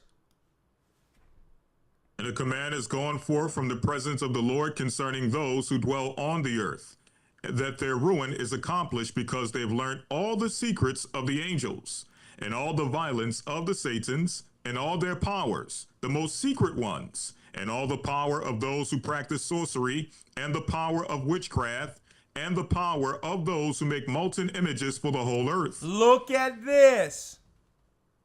The reason now as to why the Most High is allowing a judgment on humanity. Because the fallen angels came down that these nations, the sons of Cain, made idols after, to reverence them for the technology. In exchange for the technology, mankind upheld these fallen gods as the God. To make reverence, to pay reverence to these gods, they made idols in the shapes of the fallen angels to worship the fallen ones above the God who made all of us. And all the power of those who practice, he says, the most secret ones, and all the power of those who practice sorcery. Why? Because sorcery is a window into the darkness that allows the spirits in to direct the geniuses. Who are the geniuses? The geniuses are those, that's right, folks, who connect to genies. What is a genie? A genie is a jinn. What is a jinn? A jinn is a child of the fallen ones, Nephilim. See how it works? So the sorceries, whether it be voodoo, whether it be hoodoo, whether it be witchcraft, is to what? Is to receive knowledge from the dark window, they call it, or from the dark side, which that particular sorcerer or witch or warlock gains an advantage over an everyday person without the knowledge. See? And this is what makes men lords over people. By communicating. So when you see people like Bill Gates, when you see people like Elon Musk, when you see people with all this technology and understand, you have to understand their position under the priesthood. They're connected to what? The same spirits that gave the people the knowledge pre-flood. This technology they have isn't regular mankind technology. This is angel technology they're utilizing. It's sorcery. The most secret ones read,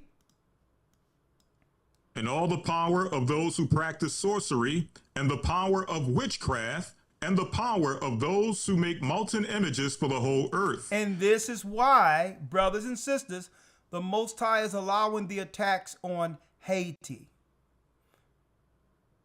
who practiced voodoo. Their president was a high dealing. He was unapologetic about it. One of their presidents during the time of Bill Clinton, who's dealing high in the craft. As a matter of fact, Bill Clinton used to come to him because dude was higher on the totem pole when it comes to that type of magic. Clinton went to him. And now the Most High is saying, well, okay, you want to deal with your craft? You want to deal with your molten images? You got what? You got Dominican Republic, who deal with Santa Maria and all types of craft, worshiping the satanic virgin, who make molten images for the whole earth. This is why the Most High destroyed the earth, folks. Sounds familiar? This is why the earthquakes came. 7, let's read it. And how silver is produced from the dust of the earth, and how soft metal originates in the earth. For lead and tin are not produced from the earth like the first. It is a fountain that produces them, and an angel stands therein, and that angel is preeminent. And after that my grandfather Enoch took hold of me by my hand, and raised me up, and said unto me, Go, for I have asked the Lord of spirits as touching the commotions on the earth. And he said unto me, because of their unrighteousness, their judgment has been determined upon, and shall not be withheld by me forever. You see that?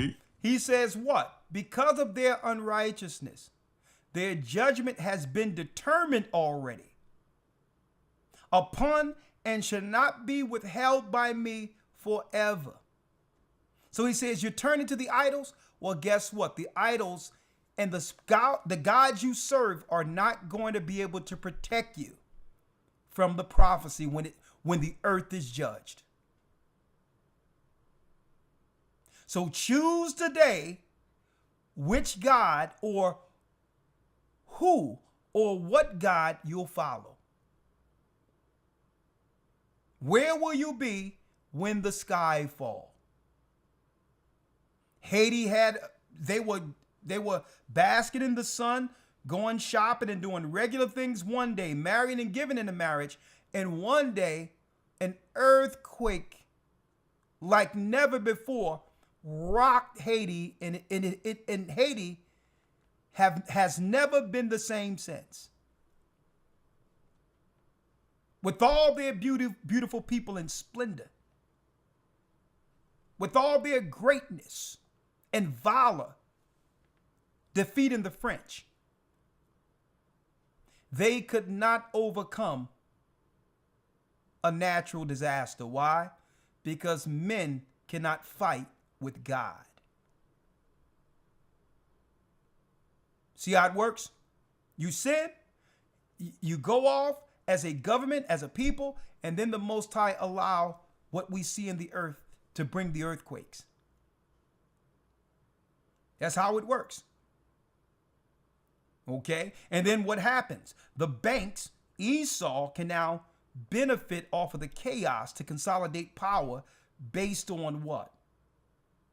Based on the disaster. Well, the disaster is a result of sin. See? This is what gives Esau the advantage. If we sin, now Esau comes into play to benefit off of the sin. And then he takes everything based on what he's allowed to take, based on what the children of Israel do in the earth. That's how it works. And so why did the Most High destroy the earth during the time of Noah? Because of what? Let's read. Because of what, Elder? Because of the sorceries which they have searched out and learned.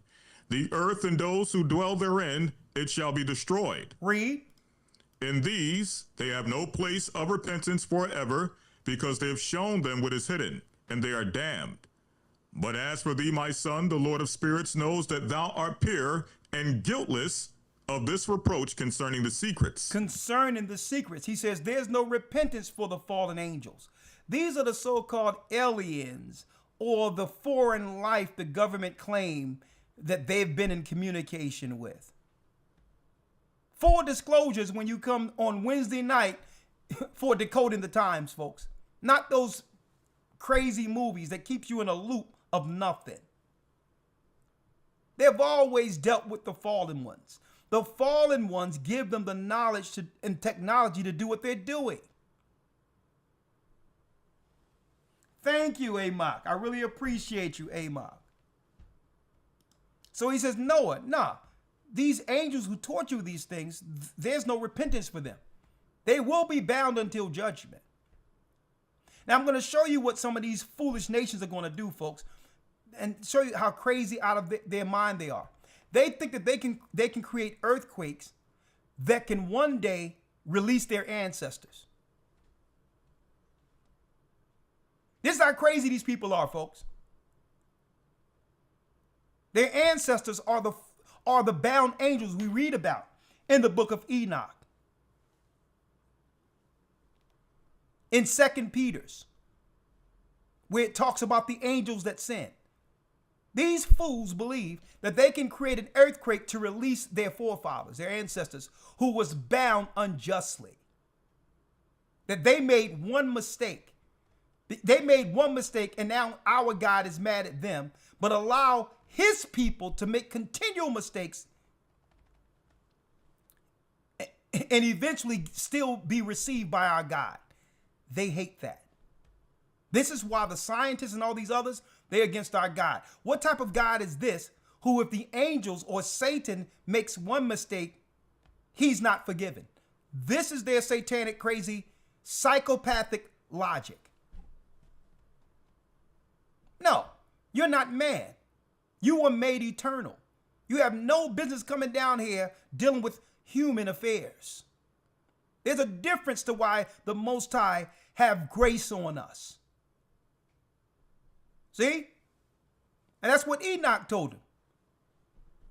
Enoch like, listen, man, listen. Hey, nobody dying for your sins. You were up there with us. You were up there with us, and now you want to come down here and play with people. So because they can't get another opportunity, they are angry with our God and are seeking to turn the world against him. That's the true narrative. And these crazy politicians and these crazy people and NASA and all of this, they're thinking about opening up the earth to release their fathers. So if they got to destroy the earth to release Azazel, they will do so. That's why Christ have to come back and cut their time short, because we're dealing with what? A band of psychopaths. They're like, "Oh, we don't care about, they're thinking we don't care about the earth. We have Elon Musk and SpaceX. We want to get off this earth anyway." This is what we're up against, folks.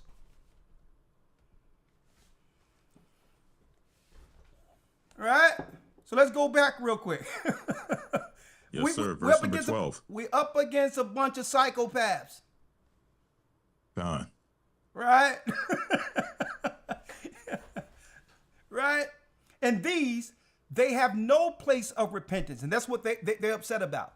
Satan talking, well, I got a little attitude up in heaven, and now look where I'm at. You should have stayed straight. You should have stayed obedient. The fallen ones who taught technology, saying, man, look at this. I can show you how to make fire out of nowhere. Look at this sword. Now mankind have fallen out in many wars because this angel want to come down and show off what he can do.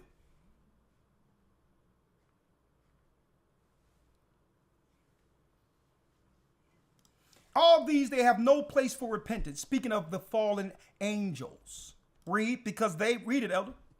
Because they have shown them what is hidden, and they are damned. Because they have shown mankind what was hidden. It wasn't time for mankind to learn certain things. And because of that, they're damned. Read. But as for thee, my son, the Lord of spirits knows that thou art pure and guiltless of this reproach concerning the secrets. And he has destined thy name to be among the holy, and will preserve thee among those who dwell on the earth, and has destined thy righteous seed for kinship and for great honors, and from thy seed shall proceed a fountain of the righteous and holy without number forever. And he told Noah, and has destined thy righteous seed both for kingship. You know he's talking about the children of Israel and Judah coming out of Noah through Shem.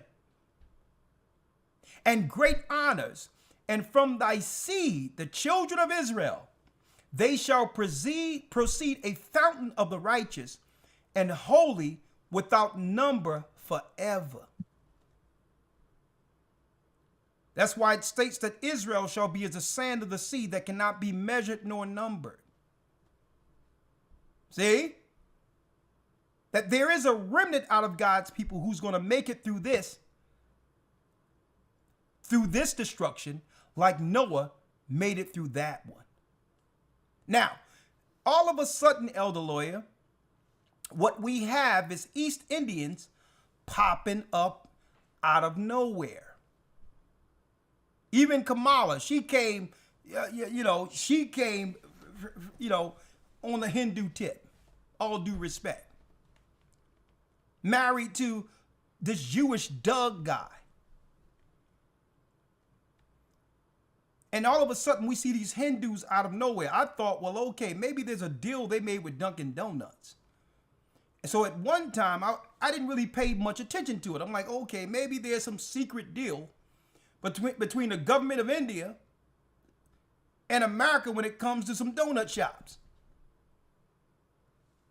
Little did I know that they were bringing back the ancient Babylonians to spiritually war against us in the country, knowing that what? Our people are predominantly Christ believers. Little did I know that they were bringing in people so that they can what? Make a generation of citizens that will that they would use to spiritually extinguish our spiritual power here within the United States and or Europe or England and others. We thought they was just here, to put a few donuts together. That's how naive we are, not realizing when we're being circumvented through an ancient, folks, spiritual warfare. When they put up a people right next to you, folks, that's strategic. That's warfare. That's reconnaissance. See? I thought it was about getting my Joe in the morning. Hey, let me get a 1 sugar with an extra shot. That's what I thought. Right. Right? But then I go back to Dwarka. Ancient India, Dwarka, which is an Indian story of the same flood we read about in the Bible. Hold on to your hats right here. We go back to Dwarka. Folks, look at this.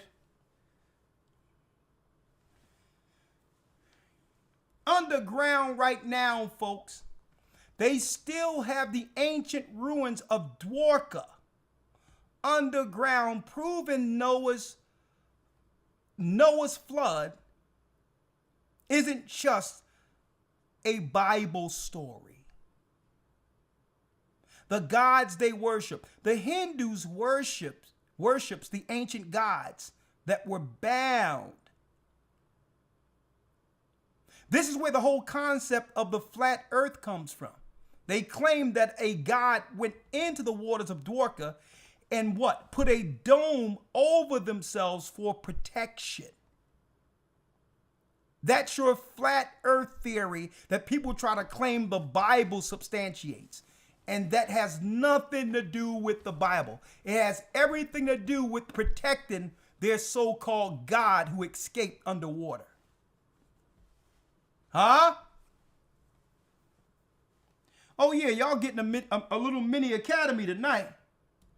We're gonna be here in a couple of weeks. We're gonna be back, not the 5th, but the 12th.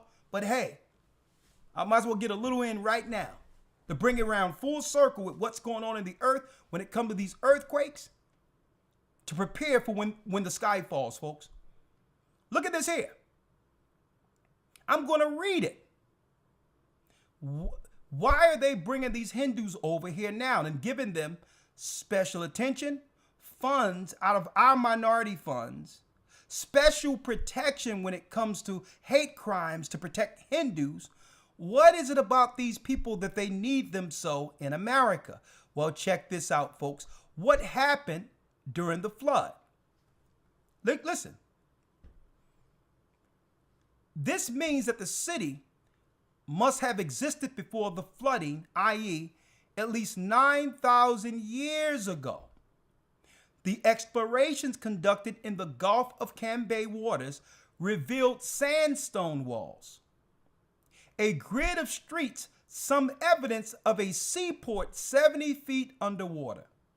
The ruins have been proclaimed the remains of the legendary lost city of Dwarka, which according to the ancient Hindu texts was the dwelling place of the deity known as Krishna. Krishna is the East Indian folks' Satan. Krishna is Satan, folks. Listen to this. According to ancient Hindu texts, Dwarka was a skirmish ground for the Lord Krishna and King Salva. As the Mahabharata describes, King Salva attacked Dwarka with a flying machine. Folks, they had flying machines back then. Like planes, all of that. It's in their text. Hence the reason why Noah was scared, asking, what are we going to do about all the noise and the war we're seeing here in the earth? And he prayed to Enoch to give him understanding, folks. They were doing aerial warfare before the flood. It's in the Krishna legends. As the Mahabharata describes, King Salva attacked Dwarka with a flying machine.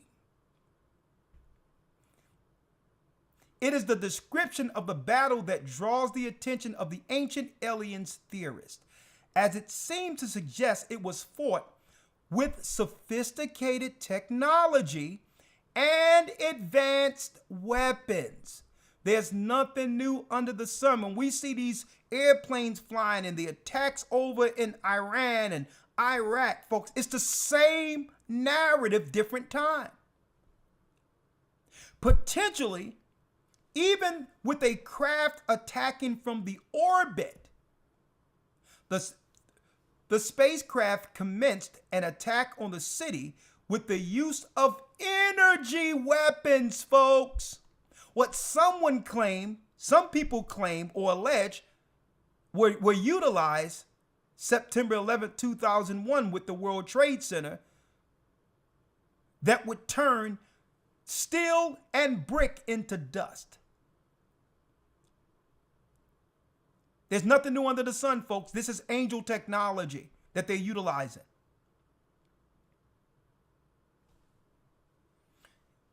As it seems to suggest it was fought with sophisticated technology and advanced weapons, potentially even with a craft attacking from the orbit. The spacecraft commenced an attack on the city with the use of energy weapons, which to the onlookers resembled a discharge of a lightning. And it was so devastating that after the attack, most of the city lays in ruins. And folks, in the city of Dwarka underwater, you can find this image right here. Let me show you. You can find this underwater as proof of God's judgment even till this day. And now they have the same worshipers of Satan all up in our mix next to us to wage the final social cataclysm between God's people and who? The ancient Satan worshipers. These are their children. We're the people of Noah. They're the people who worship the fallen angels at the city of Nod. Same particular narrative that God had to save us out of. Huh?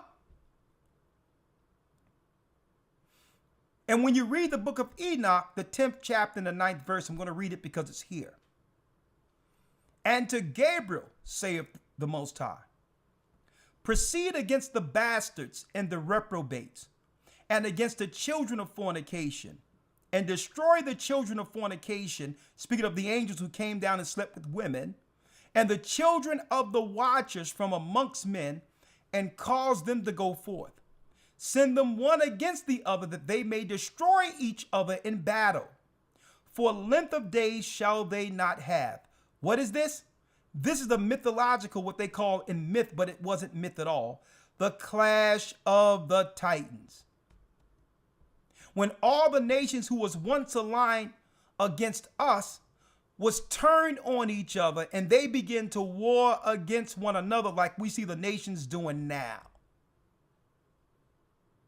All of the Gentile nations were quiet together in an alliance against us at first. Just like before the flood, the Most High have them now turning on each other.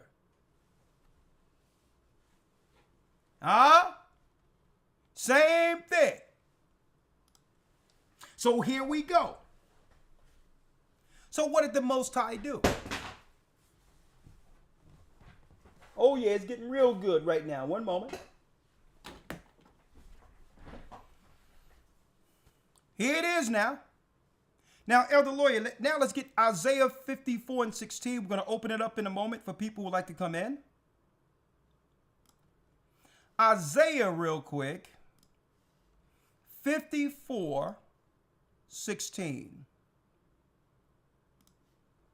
Let's read that. Yes, sir. The book of Isaiah 54 and 16. Behold, I have created the smith that bloweth the coals in the fire, and that bringeth forth an instrument for his work, and I have created the waster to destroy. The Most High says, behold, I have created the smith that bloweth in the coals, and that bringeth forth an instrument for his work, and I have created the waster to destroy. Hold on.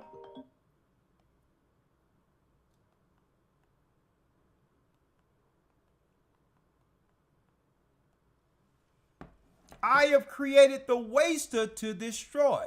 So, brothers and sisters, this is our God who allowed them to have the knowledge in this earth to make the bomb. He allowed them to create the nuclear bomb because he knew that they would eventually use it on each other.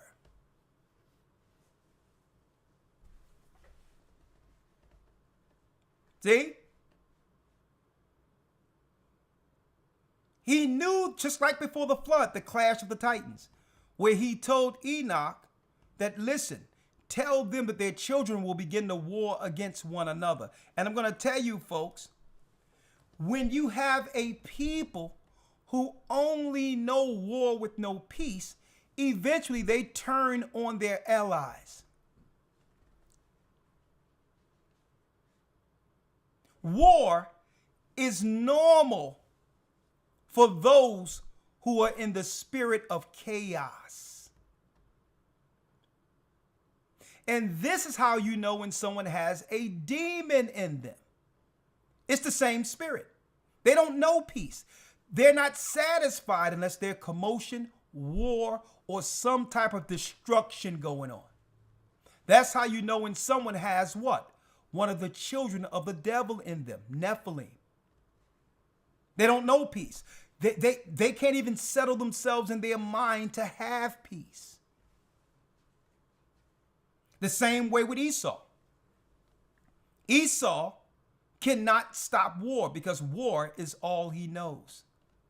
So even with people he's aligned with against us, he's now warring against them. Why? It's the same narrative we see before the flood. Same narrative. So eventually, they're going to use these weapons, folks. They did it before the flood. The Most High put it in their mind to do it.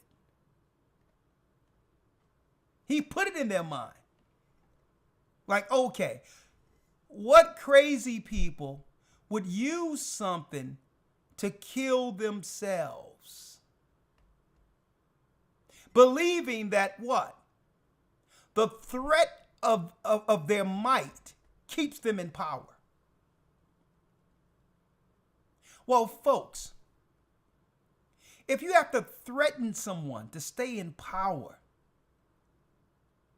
understand that your power is temporal. You cannot sustain power through tyranny. See? You don't have to threaten someone. We're going to love Christ's kingdom to be ruled by what?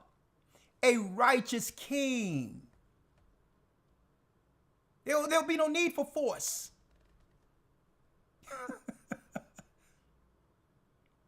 And that's what makes what? The empire of Esau a sham. Because they rule through threatening. So the Most High says, okay, I'm going to give them the weapon. And let's see if they're crazy enough to use it on one another. Right? And they will. Why? As in the days of Noah, then shall the coming of the Son of Man be. So they're folks, they are clearly, intentionally destroying the earth.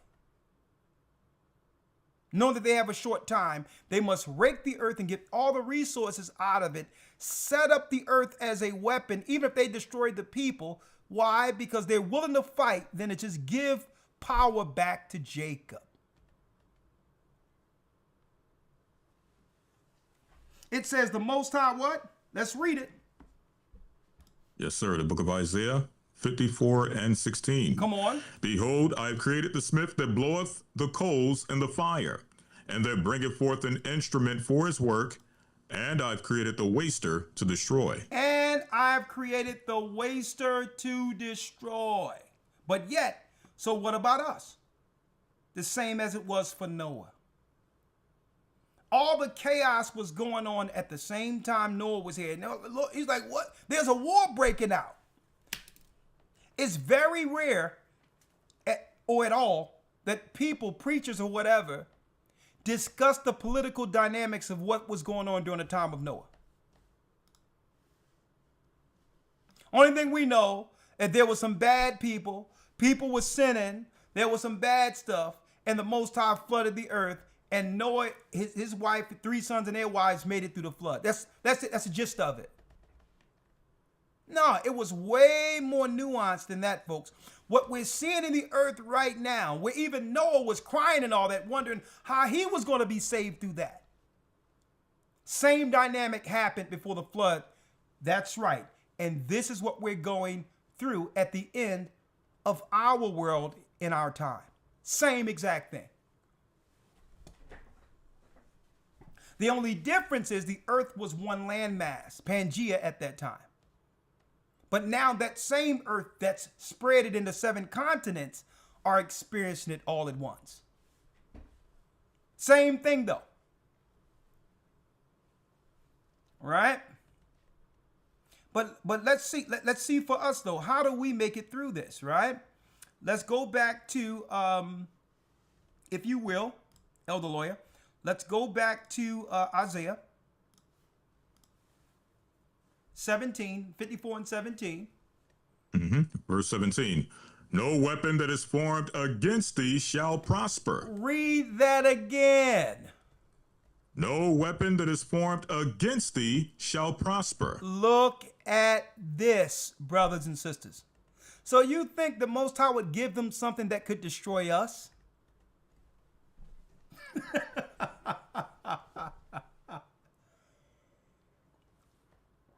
He gave them the tools to destroy one another. Folks, the righteous is coming through the fire. In a twinkling of an eye, we shall be changed. Boom.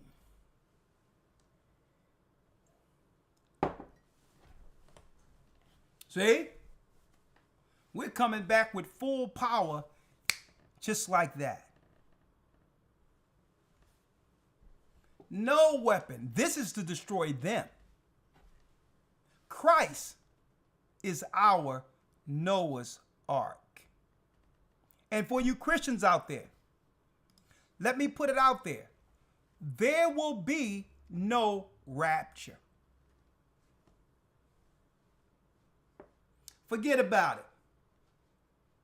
The rapture was a lie created by the Jesuits.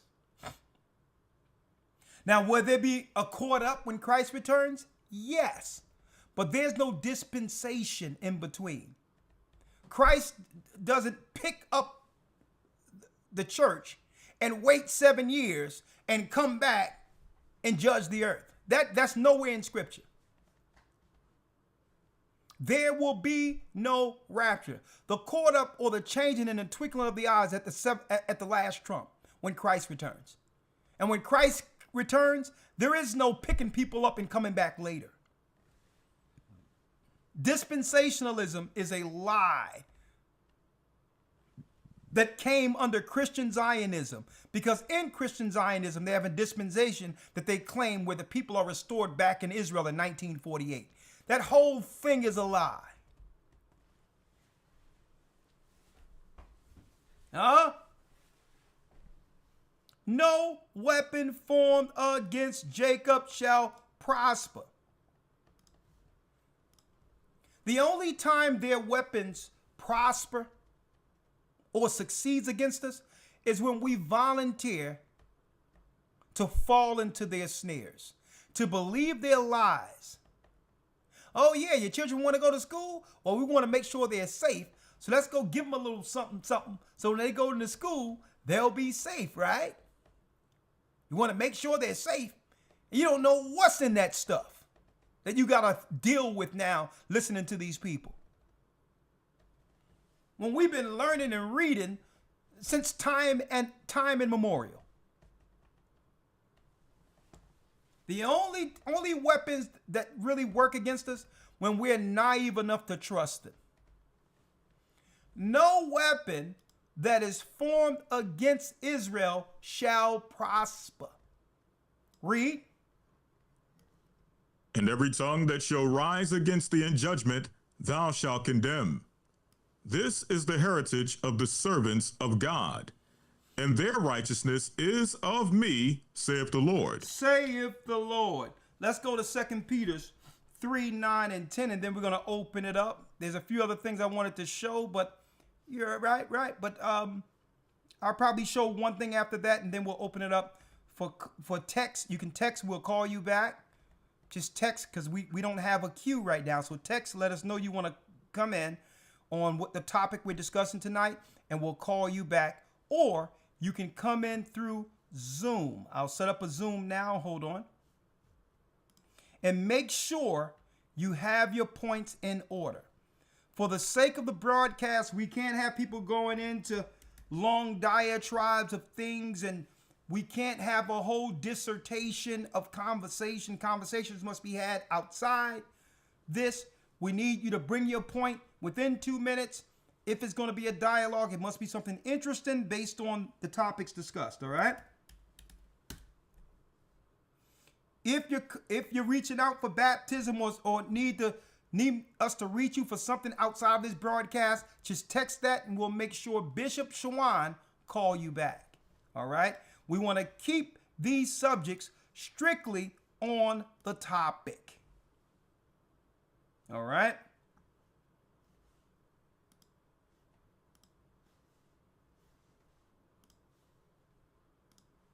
All right, real quick, Elder Lawyer, if you will. Let's now go to 2 Peter's. 2 Peter's 3 and 9. Let me get it here. All right. 2 Peter 3, verse number 9. Hold up. Before we go there, let me go back to the fact that we've taught this many years that the majority of the nuclear plants in the United States are on a fault line. Okay? They're on a fault line. Right? So understand that. So when the bombs hit, and they will hit before the 10 horns, Europe consolidate full power. America will be broken down into three separate land masses surrounded by water. The coast of Florida, the majority of it will be underwater. The coast of California, on the coast, will be underwater. Okay? And when it happens, Yellowstone blows. All those parts of Mexico, different parts of Mexico in the California area, the Madrid fault, all of that is going to go off. Okay? That's how it's going to be. New York, which is really connected through bridges, will become separate islands again.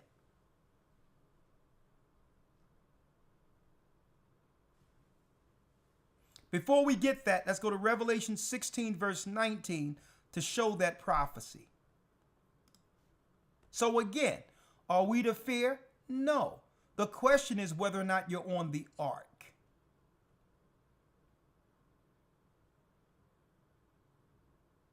Because eventually these earthquakes we're seeing are going to lead to greater earthquakes like it was before the flood, to where what? No people can survive it.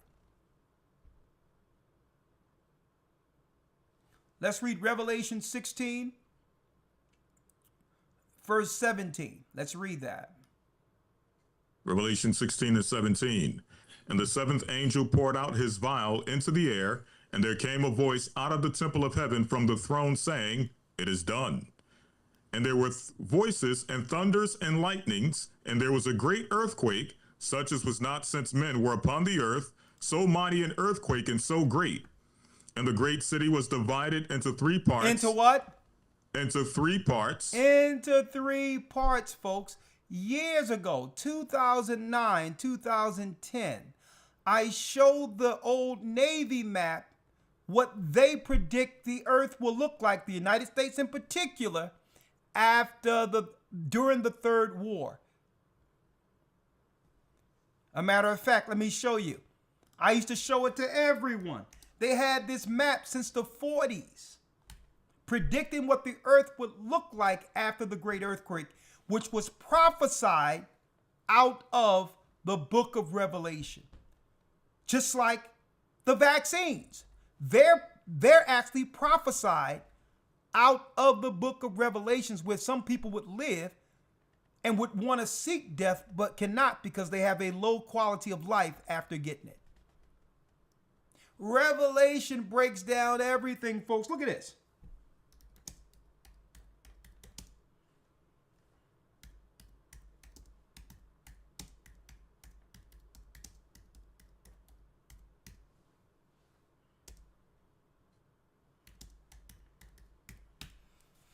Let me show you all this.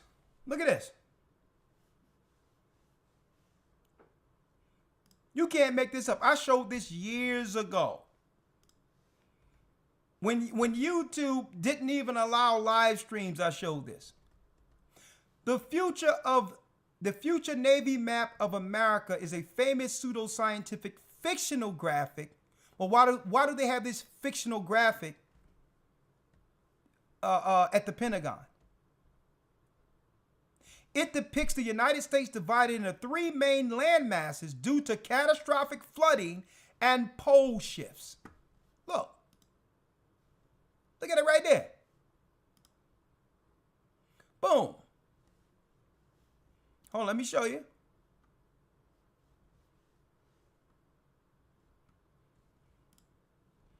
I'm going to save image right here. Save.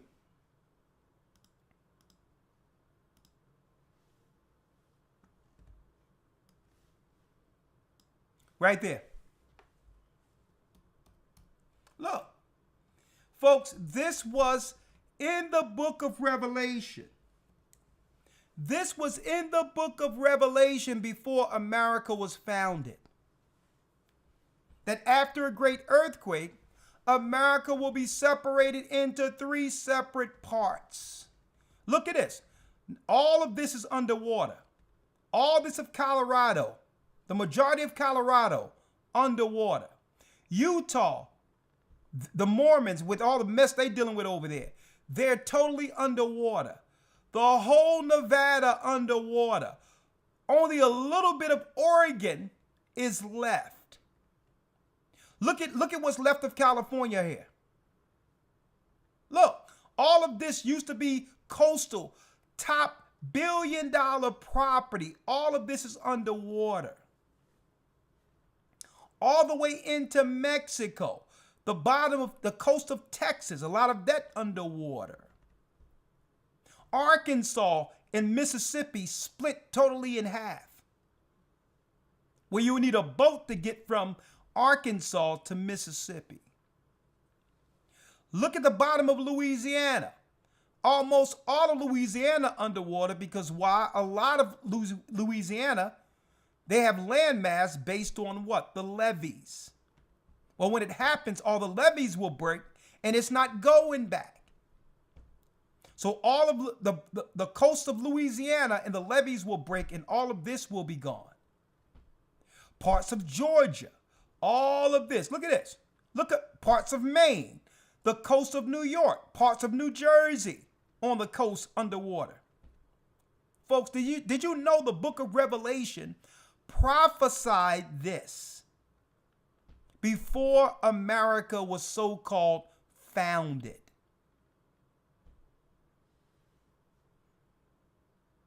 Don't tell me the Bible isn't the book above all books. This is how the 10 horns consolidate all power with no resistance. And the great city was divided into three parts. And what? Read on, Elder Lawyer. And the nations fell, and the cities of the nations fell. And great Babylon came in remembrance before God, to give unto her the cup of the wine of the fierceness of his wrath. Come on. And every island fled away, and the mountains were not found. And the mountains were not found. So all the islands on the coast and all that is going to fled away through tsunamis.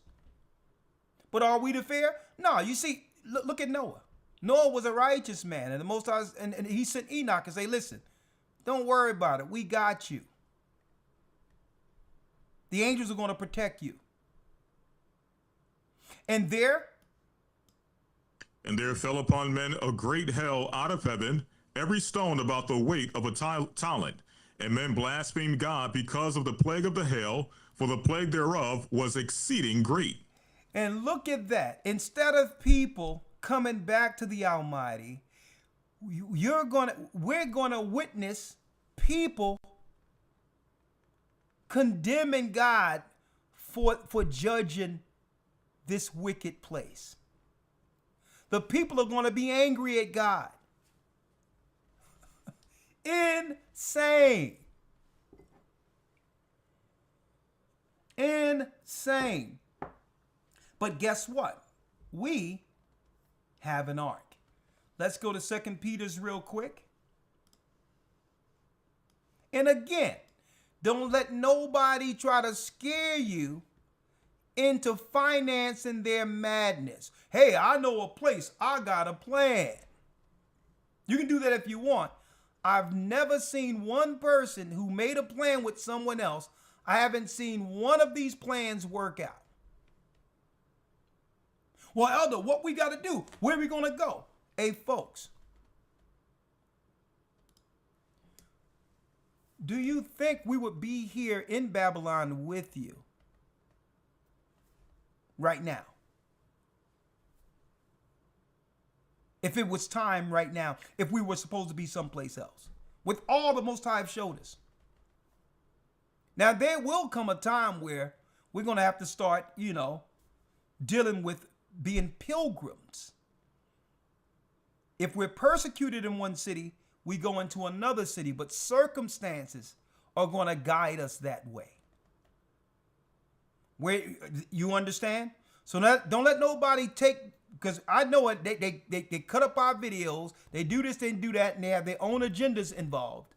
But I'm going to tell you, we're going to be fine. There will be a time where we're going to have to leave eventually for the last time. But believe me, you'll know when you'll know. Okay? You'll know when that time is. It's not right now. Don't panic. What we must do is to control what we can control according to getting our houses in order. That's what we can control so that the Holy Spirit can abide within our four walls. Where we are at peace with the Almighty concerning our place with Him. That's the focus right now. Because if we're not at peace with the Most High,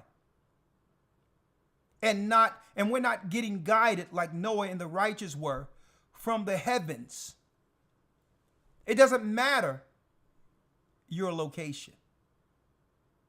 You can be frustrated, miserable, fearful, and can get destroyed anywhere. See? Let's read it real quick, Elder. Yes, sir. Second Peter. 2 Peter, go ahead, Elder. Yes, sir. 2 Peter 3:8. 2 Peter 3, verse 8. Let's read it. But beloved, be not ignorant of this one thing, that one day with the Lord is 1,000 years, and 1,000 years is one day. Okay, hold on, Elder. I got it. 2 Peter 3, verse 8. Let's go.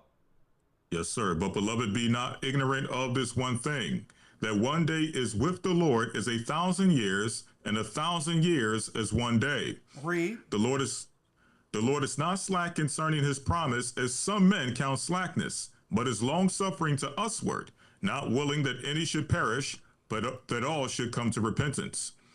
But the day of the Lord will come as a thief in the night, in which the heavens shall pass away with a great noise, and the elements shall melt with fervent heat. Now listen to this, folks.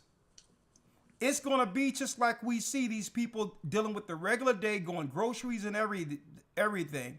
And then the next day, there's an earthquake and fire, and it's the end of the world for them.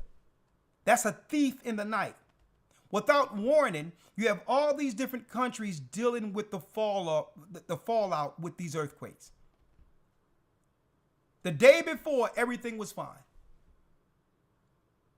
And that's why Christ is saying here, Peter's letting us know, but the day of the Lord, we're living in the time of our Lord's coming, folks. All the signs are here. And he comes as a thief in the night, so there's no warning. When judgment is at the door, it just happens. Just like a thief in the night. In which what? In which the heavens shall pass away with a great noise, and the elements shall melt with fervent heat, the earth also and the works that are therein shall be burnt up.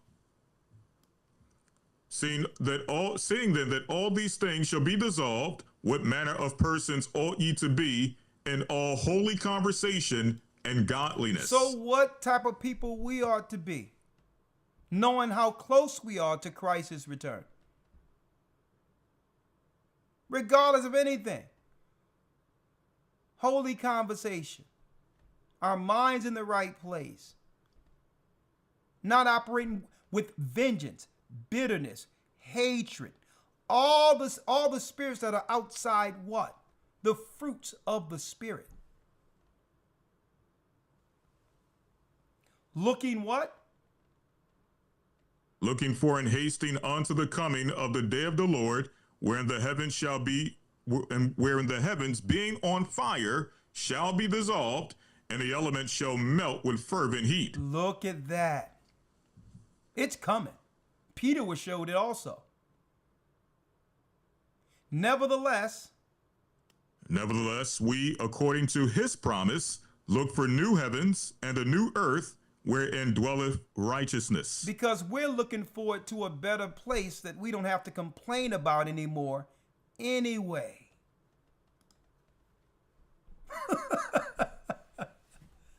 That's what we're looking for. And if this is the judgment that this earth, including America, must go through, so be it. So be it. But brothers and sisters, like Peter wrote in these letters, we are to stay encouraged, knowing that our people have next. Word to the wise. Esau is going to come with another false flag. He's going to come with another scare. Okay? If you fall for it, you may be some of the few who didn't make it through the last lie they perpetrated or fraud on us. If you are fearful, you will not make it.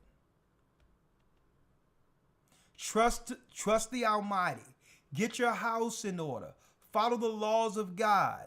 Repent for sins. Be baptized, and you'll be covered. And that Spirit gathers the elect to the elect. And know and be encouraged that you're not in it by yourself. Okay? It's the Holy Spirit that have gathered us together into one body for this time. Own it. All right? All right. We'll be right back. Elder Lawyer, do me a favor real quick. Matter of fact, I can do it here. I can do it real here. We're going to open it up. You can text 445-888-2759. Let me know that you would like to come in.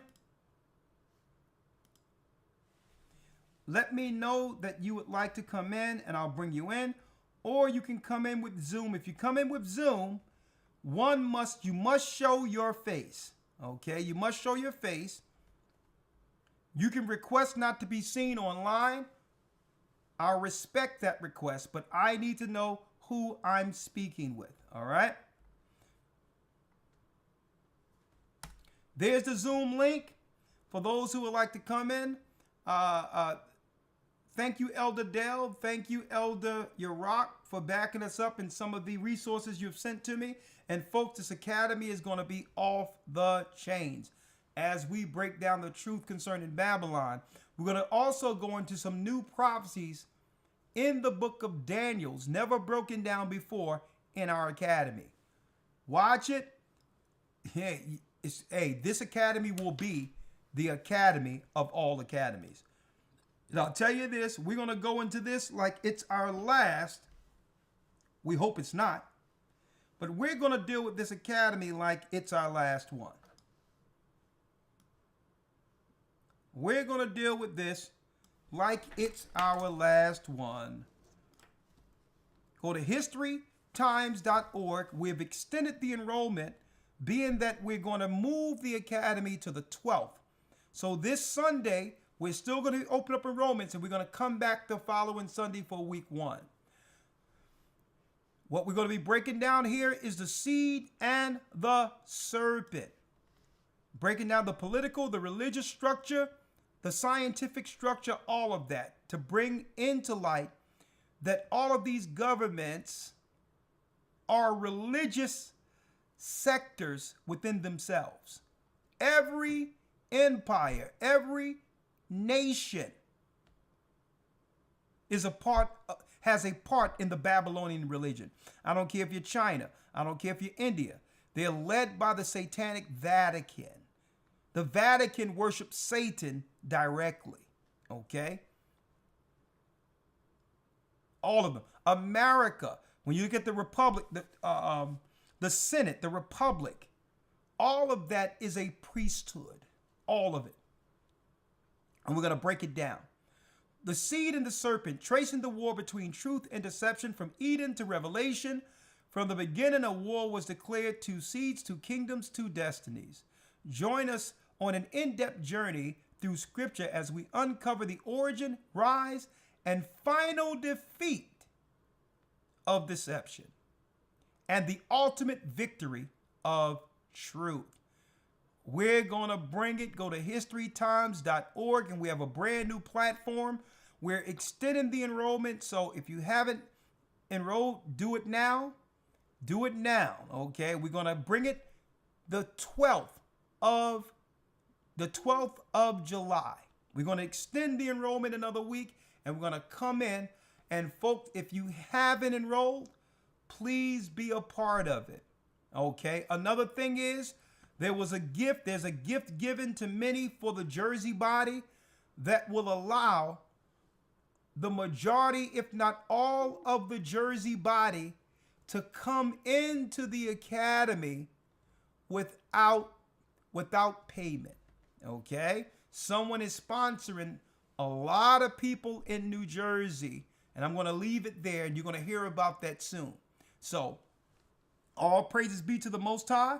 Go to historytimes.org to enroll. We extend this to what? July 12th begins week 1 of your Hebrew Bible Academy. We want to see you there. We'll be right back. Text if you would like to come on through the phone, or you can type in your question through a text, 445-888-2759. You can text it. If you have a question there, you can do it that way, or you can say, I would like to speak on this particular topic tonight, and we'll call you back at the respective phone number left, all right? Hold tight. Brothers and sisters, we'll be right back. Get on Crisis Ark. 1 second. The Bible. Is it hard to understand? When it comes to reading the Bible, the first thing that comes to mind is the fact that this is the Word of God. The seals have been broken, and the truth is here.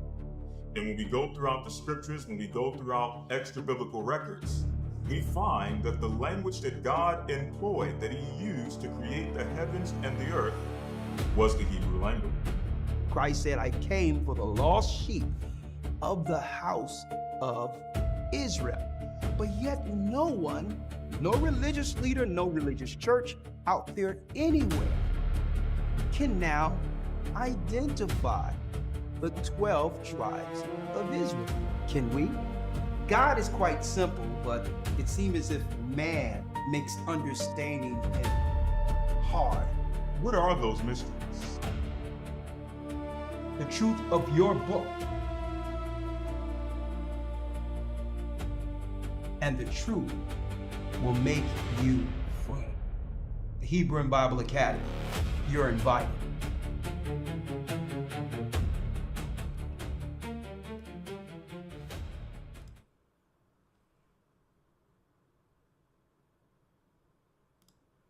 Hebrew and Bible Academy, you are invited. And folks, let me tell you what's going on right now before I bring you all in. Check this out. Fair use. More breaking news. A Supreme Court ruling this morning allows the Trump administration to end TPS for Haitian and Syrian immigrants. About 350,000 Haitians and 6,000 Syrians could now... Now listen to this crock of stuff. You know, they just threw Syrians in there so that no one can claim that this is a racist attack against God's people. Why are you even speaking about 6,000 Syrians? And I don't even believe they're going to stress the Syrians like that. Look at the disparity. If there's 350,000 Haitians in comparison to 6,000 Syrians, who do you think they're focused on first? So the only reason they're throwing that Syrian crap in there is because why? So that no one can claim this is a racist attack against the children of Israel. 350,000 Haitians, Levites, who are only here, the majority, because what?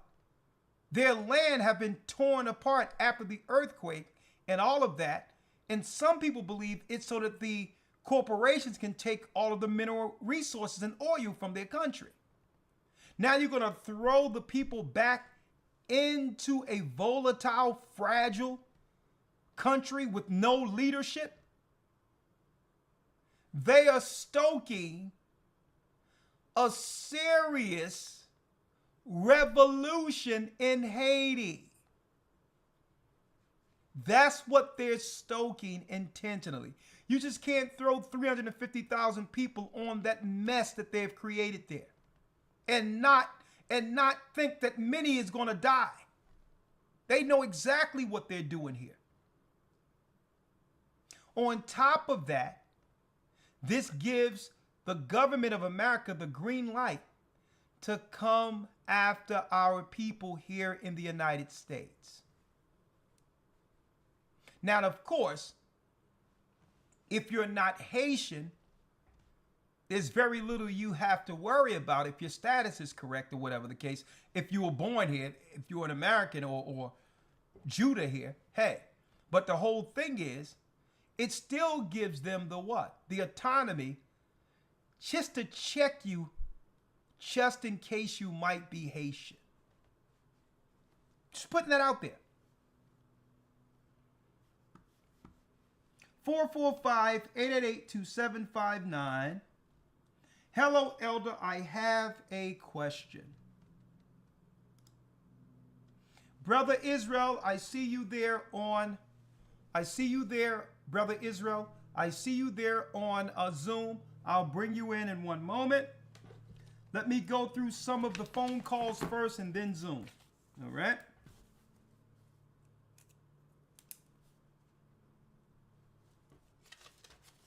The phone calls, then Zoom.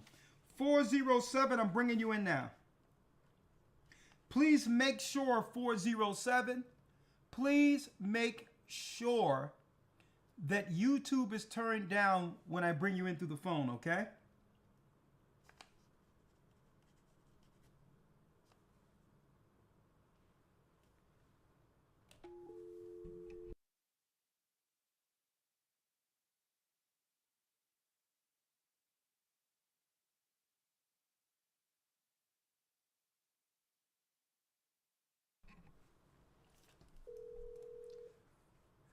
Deacon Aria, I'm going to bring you in a couple of moments, in a minute.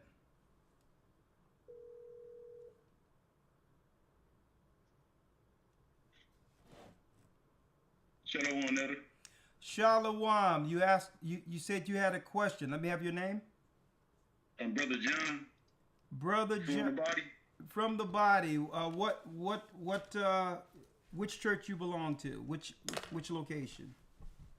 Orlando, under the Elder Nathaniel's house. Oh, blessings. Talk to me. So you want to talk about what's going on with the protective services? I mean, the temporary protective services that they're destroying right now, that they're taking away?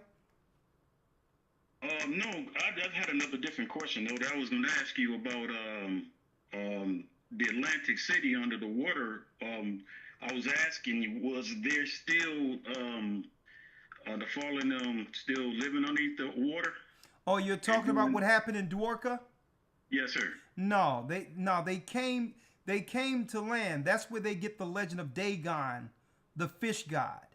Okay. That's where they get the legend of Dagon, who survived through the water. So they call him the fish god because he survived, but it's really Satan. Okay. Yeah. Because I was wondering, all the Aquaman movies and stuff like that, yeah, showing the true nature of how they were, running underneath the water and stuff like that. So I'll say that. I was asking that question. Yeah, and Aquaman is really Poseidon, the water god. So they just sensationalize them through cartoons and all these others. But it goes back to ancient gods and goddesses. Okay, calm. All right? Yes, sir. All right, my brother. Bless you. Shalom, fellas. Shalom. Okay. We got 617. Someone says, I would like to talk about the techno-genocide. I see you all also, Deacon Aria. I'm going to bring you in soon.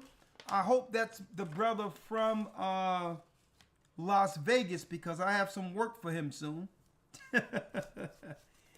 I got some work for you, young man. So I hope you're the young man who's been in this truth for a while because we have to spread the gospel and you're going to be a key man in this. Let's see.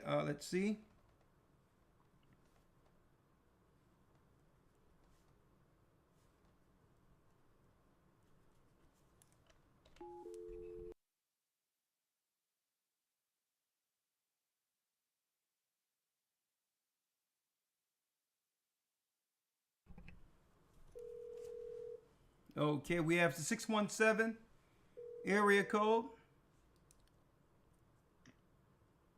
Good evening, Elder. Good evening. You said you wanted to talk about what in particular? Your name? This is Sister Shirley. Blessing Shirley. You're from where?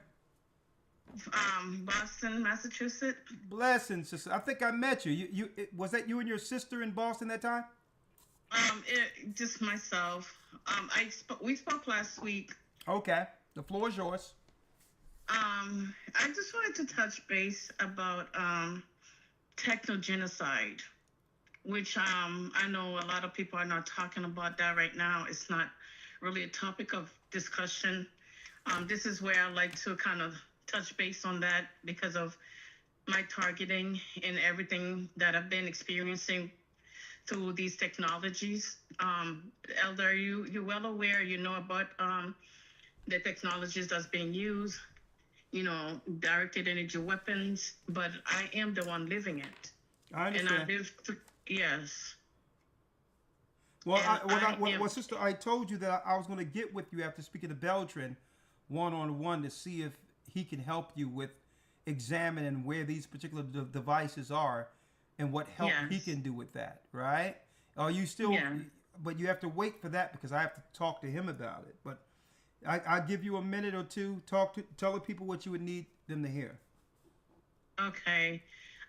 With this technology that I'm actually being targeted, it's directed energy weapon. Everything is under the skin, and there's no entry point with this weapon. There's no exit wound whatsoever. That's why it's hard for people to believe. People like me, when we're trying to explain to family members what's going on, they rather think that we are crazy. We instead of trying to listen into exactly our suffering, what we're going through on a day-to-day basis. Well, let me tell you this because I have to go because I have to deal with. I'm not dismissing you, but I've heard what you had to say and I got some people on it. But this is what I can say. I did go to the site that you went to where the woman is raising money to take some legal case, this Spanish sister, to the government to get help, right? Now, in all due respect, did you give money towards that? No. Okay. No. Okay, that's good. Nothing, not at all. That's good because I seen that page, and boy, what a grift she's on. So, I understand what you're saying, and I know that through MK Ultra and others, that many of our people have been experimented on. So, I'm not going to dismiss that in of itself. But the page you showed me was this sister, this Spanish sister on a grift. All right, but just hold tight. I'm going to make sure I reach out to you with Beltran so that you can, because that's out of my wheelhouse. He has the technology to be able to scan and the doctors that can help get stuff out of you if that's the case. But I'll introduce you to him, and then hopefully you can get this thing out of you if they have experimented. The sisters, for those who don't know, the sister said that under certain circumstances while she was under surgery, that they planted something in her, some foreign devices that she can feel in her body based on where the surgeries was. And through that, she said that she's getting attacked through certain weapons or whatever that gives her pain based on these devices. Now, I did do the research, sister, and there are cases like this where people have been experimented on. So I'm not dismissing you, and I sympathize. I have empathy for what you're dealing with. But I'll tell you what, I'm going to make sure I contact Beltran, get you in connection with him, and see what we can do to fix you. As far as, I don't know whether or not there's these x-rays, there's a room you have to go into where he scan you, and then you have to set up with a doctor to get him taken out of you. But that's not my wheelhouse. But the reason why I had Beltran on, because I believe men like him will be useful when the mark of the beast is on the scene. Just like when there's a lot of people who got the vaccine, but when they found out what it was, they started telling everybody, well, no, I didn't get it. I didn't believe that stuff. And they really got it out of fear and secrecy while telling others they didn't get it. Well, I believe the same thing is going to happen with the mark of the beast. We're going to have people who realize the mistake they made by actually taking that stuff and how they're not in control of their own person like they were before. And they're going to come around us claiming they didn't take it. So this is why I value people like Beltran who have the technology to be able to scan people for foreign devices. All right? Yes. So it so happens that that's how that connection came into play. His people reached out, seen us teaching. I reached back out to him, and he told me the truth about what was going on with the vaccines and all these others. And I told him where I was when it comes to preparing for the mark of the beast. And he said, hey, we're brothers. We're brothers. It was more than destiny that we were actually talking. Because I know I'm going to need people with that technology to help, because our people are going to take this stuff and going to come around us like everything is fine. And no, we already in front of that. So when it comes time, sister, what I'm going to do is I'm going to reach you tomorrow, hook you up with Beltran, and we're going to see how that goes, okay? Thank you, Elder. Thank you so much. But what I wanted to touch base on is the technology that's already being in use. They are able to enable genocide through these technologies, like mass surveillance system, tracking ethnic groups, religious groups. You know, they have AI-assisted military targeting, the biometric databases used for persecution, drones, and autonomous weapons used against civilian populations. Nobody's really talking about techno-genocide that's already taking place. Oh yeah, well, sister, we have talked about it. The whole deal is, really, they were using this stuff, which is old technology that you're talking about. Right now, and everyone has a cell phone, so they can surveil and do everything they can right now, and strictly with people having cell phones now. Yes, true. Right. Yes. But I understand what you're dealing with is even more intrusive. All right. So yes. Do me a favor. Let's have this conversation separate because I really want to get other people's opinion on this. Not that what you're saying is important, but you've brought this more than a few times, and I really want to focus on our topic tonight. Okay. Okay. All right. All right. Thank you. I just wanted to bring that up because that's also a form of warfare. All right. Thank you. Through technologies. Thank you. All right. Shalom. I appreciate it. Shalom. All right. 662. I'll bring you in one moment, but first let me bring in Brother Israel on Zoom, and after him, Deacon Ariah. Yes, sir. 662. I need you to hold on 1 second, okay? If you can mute. Yes, sir. Yes, sir. Okay. Brother Israel, how are you? I'm all right. Elder, you got me blacked out on the live, right? Well, yeah, I don't have you on the live. They can hear your voice though. Okay, shalom. Blessings. You got 2 minutes. Talk to me. Yeah, man, I was just concerned about my family and stuff like that. They out there in St. Louis, and I know you guys are over that. Just like I be learning a lot from you guys, and I just don't want them to be affected by any of these troubles that's gonna happen when they happen. So I want them under a teacher like you guys, with you guys, because you're over St. Louis, so they can know what's going on and just be updated on everything, so it won't hit them all of a sudden and they unprepared. Okay, so where are you, sir? Right now, I'm in Oregon right now. Okay, so you are in Oregon. I think you called in. I think you're not the brother that works at the data centers, are you? No, it's not me, though. Okay, yeah, there's another brother who looks similar to you. All right, okay. So you're saying that your family need to hear what you are hearing. Yeah. Okay, yeah. So why can't you deliver that to your family? I mean, I could tell them, but I would just need the information from you, if it was somebody I need to email or call, so it can be a direct connection, and also know where the church is. Okay, well do this. Send an email to goccSouth@yahoo.com. goccSouth@yahoo.com.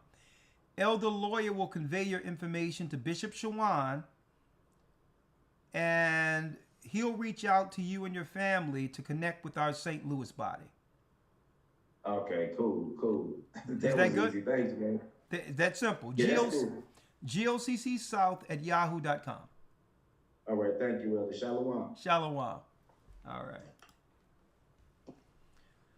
All right, you can let yourself out. We're going to bring in my brother. Oh, yeah, that's my brother from another mother.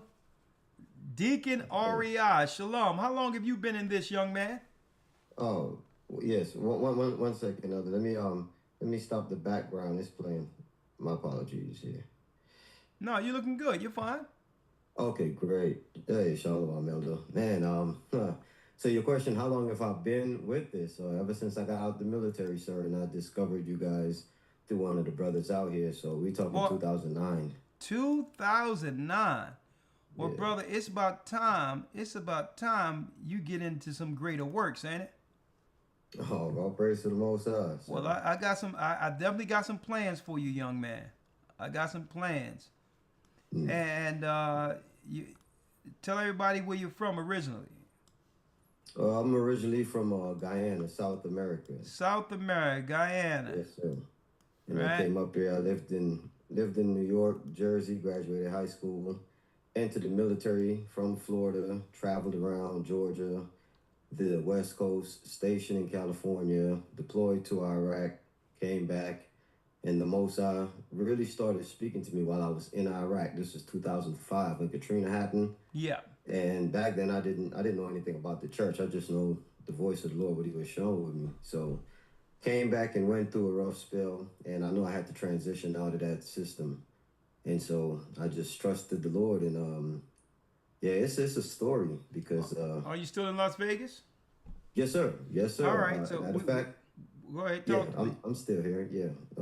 Yeah. When the church was discovered by the brethren who's no longer with us, I was one of the original 3 brothers, and then we put in the work, met up with who is now Bishop of War, baptized Bishop War back then, and then I left and went into.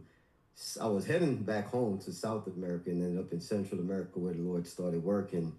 And once we touched base, I came back here for a stint, then I went back to Guyana. And then when we talked while I was in South America, this was 2016, I came back and I've been in Vegas building the church with Bishop Bakar and the brethren out here. So, Okay, yes, sir, well, still hey, out here. well, you went through what you had to go through. Now, yeah, we have a church in Oregon. Yeah, so, all right, what say you? You have something to say on the topic tonight? Oh, yes, very, very, very profound, Elder. And I was looking at the same, what you were sharing, and I wanted to share this map with you because I believe this resource would be very, very beneficial, how you were looking at everything that you just brought out and all the earthquakes. This is, and it's not just limited to earthquakes, it's a geological map with all the events. So you're talking radioactive. I've been looking at this map for years, matter of fact, since way back then in 2011. And I wanted to share this with you. And while you go forth to the broadcast, you pull it up real time. It shows every event, earthquakes, all of it around the Pacific Rim, the time it happens, the updates, all of it. And it actually is Okay, very do me a detailed. favor. I'll tell you what on Zoom. Put it in the chat real quick and I'll bring it up.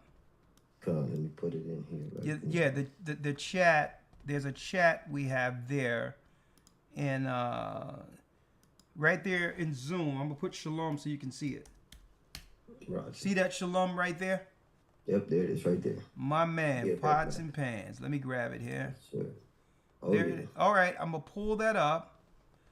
Oh, okay, so what are we looking at? Do you want to receive notifications about recent events? I put yes. Yes. Okay. Because, and yeah, it 'cause it'll show you. says it wants to notify me.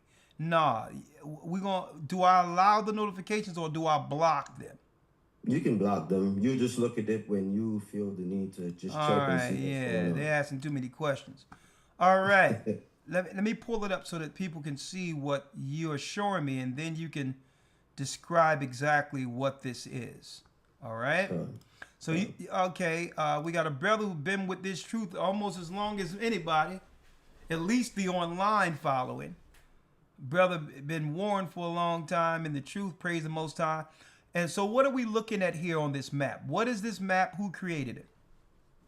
Okay, so this map right here was created by an organization that tracks all geological events, but not just that, real-time activities. We're talking about the fires that happen, the earthquakes that are registered, that are not reported, and so much the more biological outbreaks, everything to the T, and it's current. So it'll go about 2 days back or so, but it's showing real time all of the activities, along with a very defined, when you're looking at the, like for instance, the oceanic view, you can actually see the landmass below water, basically where the islands are discovered. Once you scale down, you'll see how all the islands sit on a rim.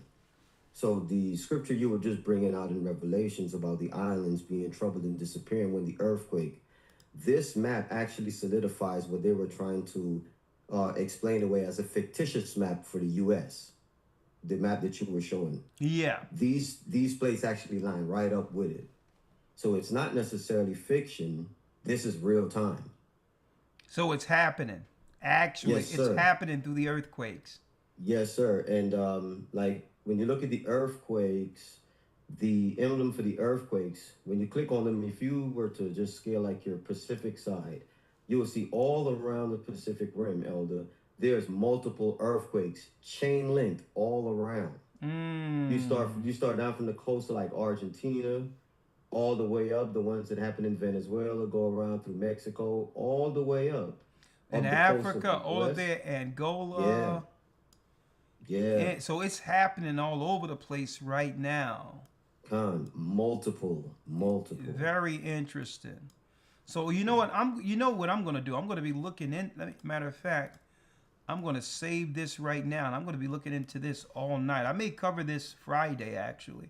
Hold on, because I mean, listen, y'all brothers be on point. I'm gonna tell you the body, even people out there. Y'all be sending me some stuff that falls right in the prophecy. Oh, but what? So I'm gonna be looking at this. So what say you now?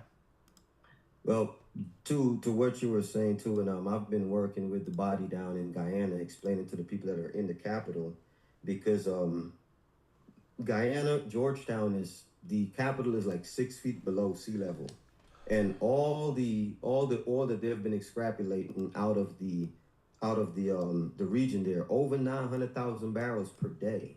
Now, this is the landmass that Guyana and Venezuela were fighting over and have been fighting over for the longest. And so what is happening is that the effect that is rippling into that area, specifically of Venezuela, is a direct impact on what's been going on off the shores of Guyana. And when it was discovered, back in 2015 in recent time, because they knew Guyana had oil a long time, but the people there wouldn't let them get access, so they put an East Indian that actually gave them access. Because prior to this president that they have now, it was a brother in charge. And when they wanted to build the base in our town, he said no. When they wanted the oil, he said no. So they rigged the election and took him out through the courts. And the East Indian that's in now, the very thing that you've been teaching, how so to don't tell me they put a Mujabi. They put a Mujabi over there in Panama. And Lord in have Guyana. mercy. And they have direct access to all the resources. So everything that you were bringing out tonight, real time is happening in that area also. And Guyana is the only English-speaking country on the continent down there. So let me tell you, these East Indians have been their secret weapon, man.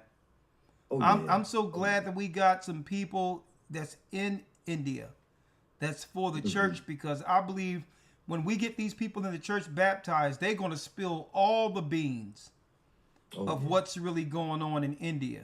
We have some people in India who have converted. Don't forget the disciple Thomas was he's buried in India. So the gospel was there. So we have a lot of people, our people, who's going to be converted from India, that's going to expose these Satanists. All praises. Well, thank you, brother. Be sure to reach out to me tomorrow, because we have to talk about extending what you're going to be doing amongst us since you've been here so long, because the time is now. So reach out to me tomorrow, young man, and we're going to talk, all right? All right, Elder. Good My broadcast. brother. There he is. A warrior for the Almighty. All praises be to the Most High. Round of applause. All right, 662 area code. You can let yourself out, young man. I'll speak to you tomorrow.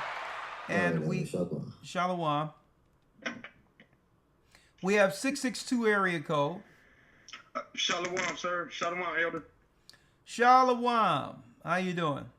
All right, sir. I'm doing well, sir. Now, talking to you, sir, I'm even better. Yes, sir. My name David Robinson, sir. Bless you, David Robinson. City and state?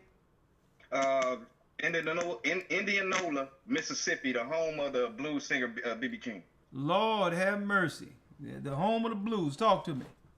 Yes, sir. I don't know how to work. I really need to speak with you, Elder, when you have time, sir. It probably would need to be outside of your live, because I don't want to interrupt anything, sir, because you're bringing the truth right now, sir. I don't want to interrupt that, sir. So, but I really would need to speak with you, Elder, if possible, sir, because I have some, and I really need work, sir. By work, I mean for the Most High, sir. I need it bad, sir. All right, where are you? Sir, like I said, I'm in Indianola, Mississippi. I reached out to GOCC South, and a Miss Izar, she reached out to me. And they was scheduling things for the baptism, because I made it clear that I wanted to get baptized within the church. And me and my supposed fiance was going to get married through the church, but that's another story for another time, sir. Your supposed fiance? What happened? Sir, okay. I'm gonna make it quick, because, like I say, sir, you're in your life. Okay, Sunday, her water breaks. We expecting a baby. Whole time, I'm thinking it's mine. We're around each other. I'm thinking it's mine. We only been around each other for what, 7 months. So I take her to the hospital, the local emergency room here in Indianola, Mississippi. The nurse come back in the room and say, "Hey, when you went to your first appointment in March, you was 22 weeks. I've been on her since December." So, that, and she just looked at me, I looked at her, and I'm like, hey, the math ain't mathing, but I didn't try to shame her or anything. I tried to keep it to where I didn't want her to feel like I was just gonna, just really get mad and be angry with her. So I just kept everything cordial. I was like, hey, we'll talk about this later. You got to go through this labor. because they said she's finna have the baby today. Now her expected date was supposed to be September the 11th. So she said, you're finna have this baby today. So, you know, I just startled. Your phone is really going through some changes. I apologize, sir. Someone called me on FaceTime, so I apologize. The child is not mine, sir, and that really that messed up that day as well as today. I still have it on my mind. She's still at the hospital currently, around the corner from my home here in Indianola, Mississippi. Man, I'm so sorry. So she tried to put a baby on you.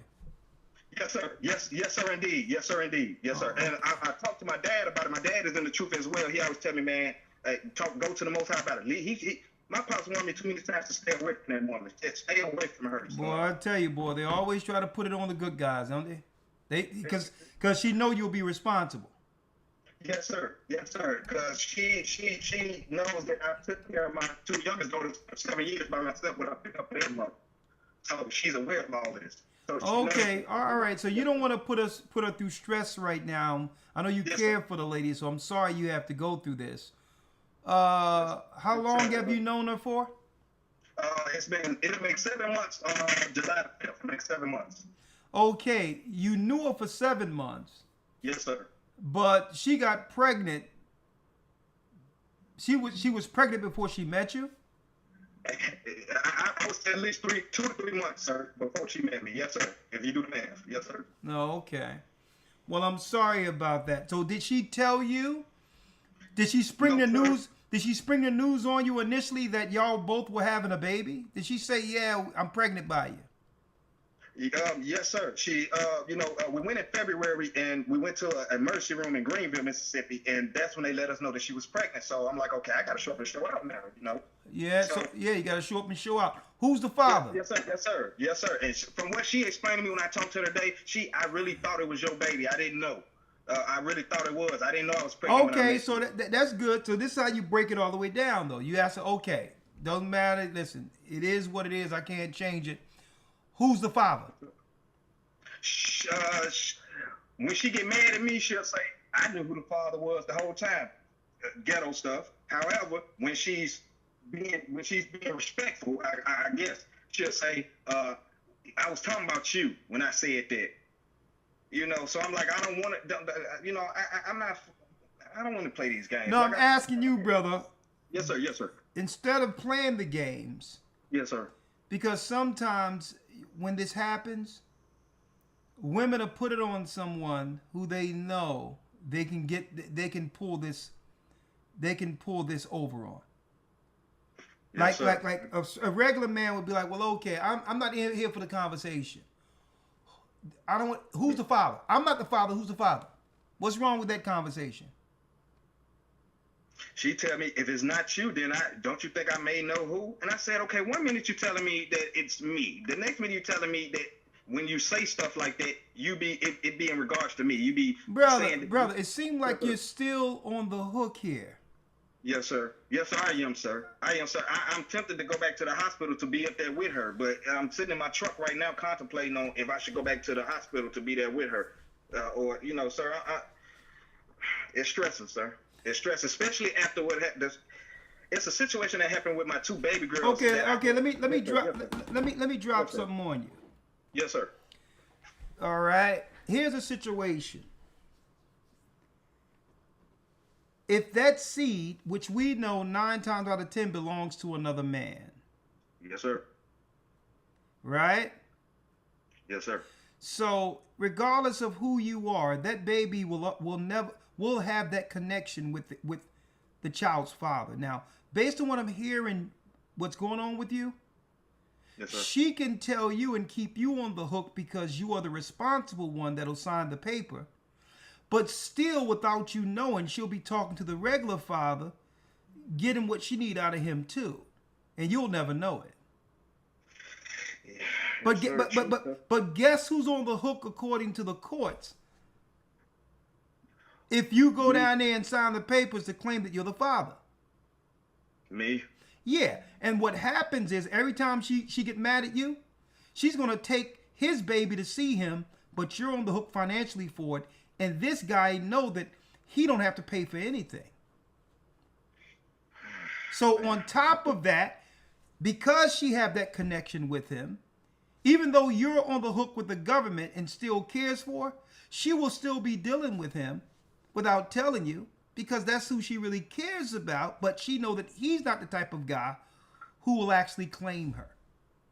Yes, So sir. the question is this what you want? You want someone to ruin your life this way? No, sir.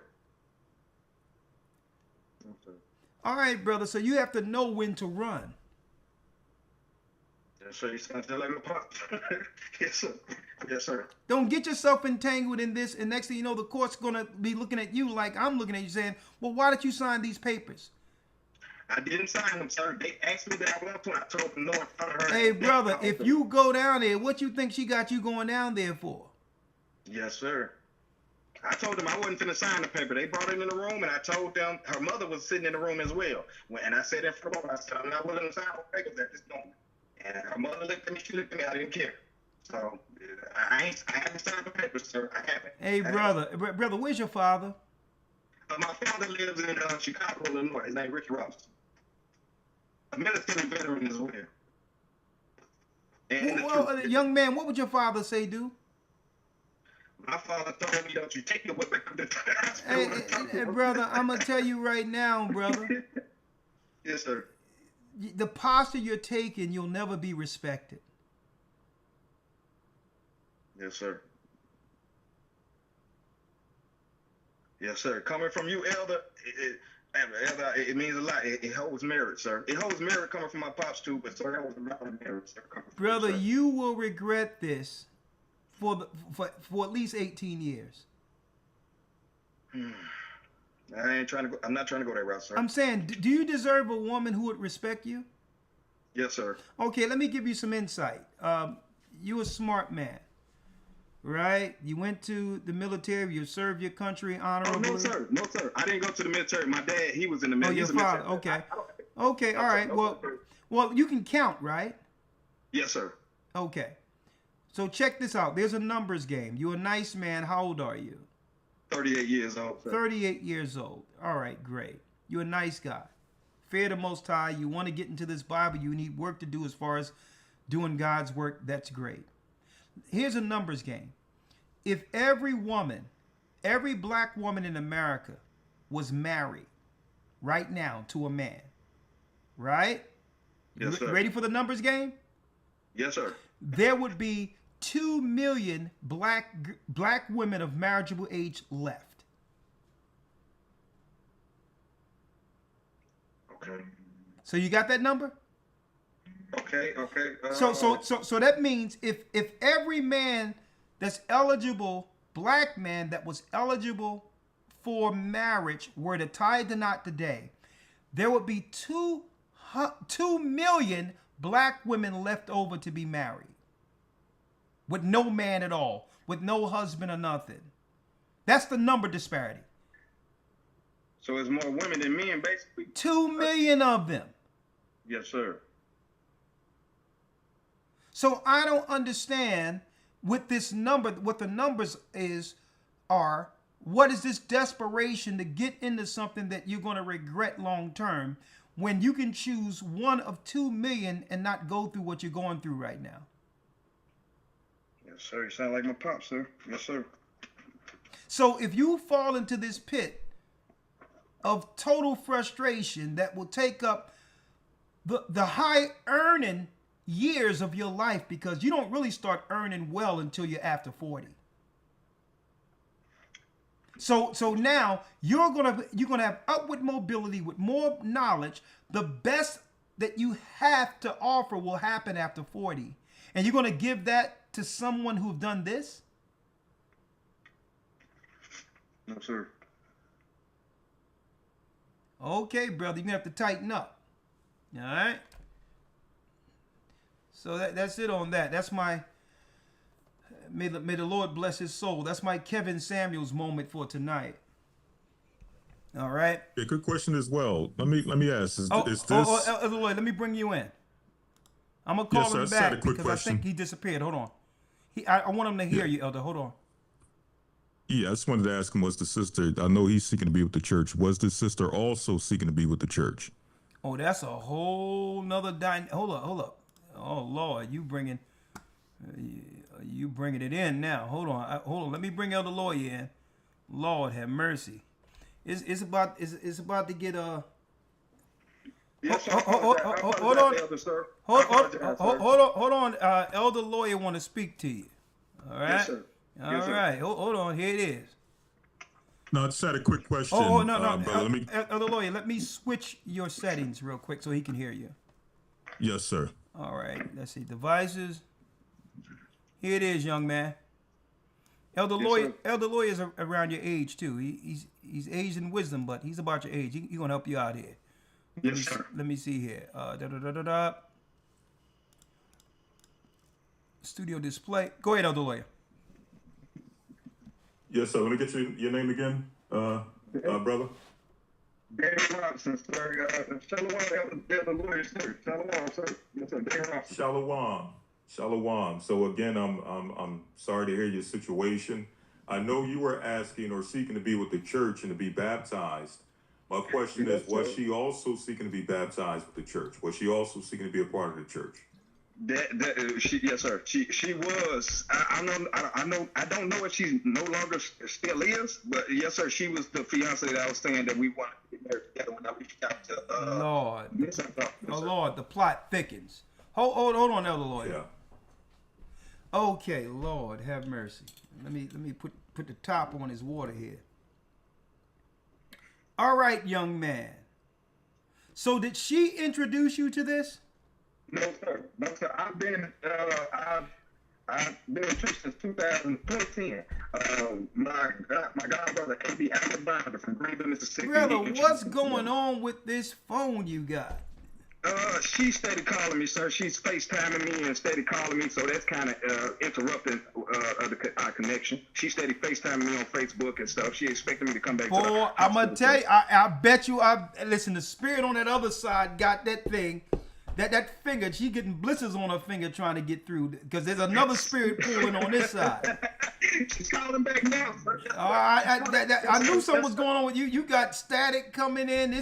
She's on the other side, and you know, with some other spirits operating, and you on this side. And I'm telling you, save your soul. Okay. Yes, sir. Yes, sir.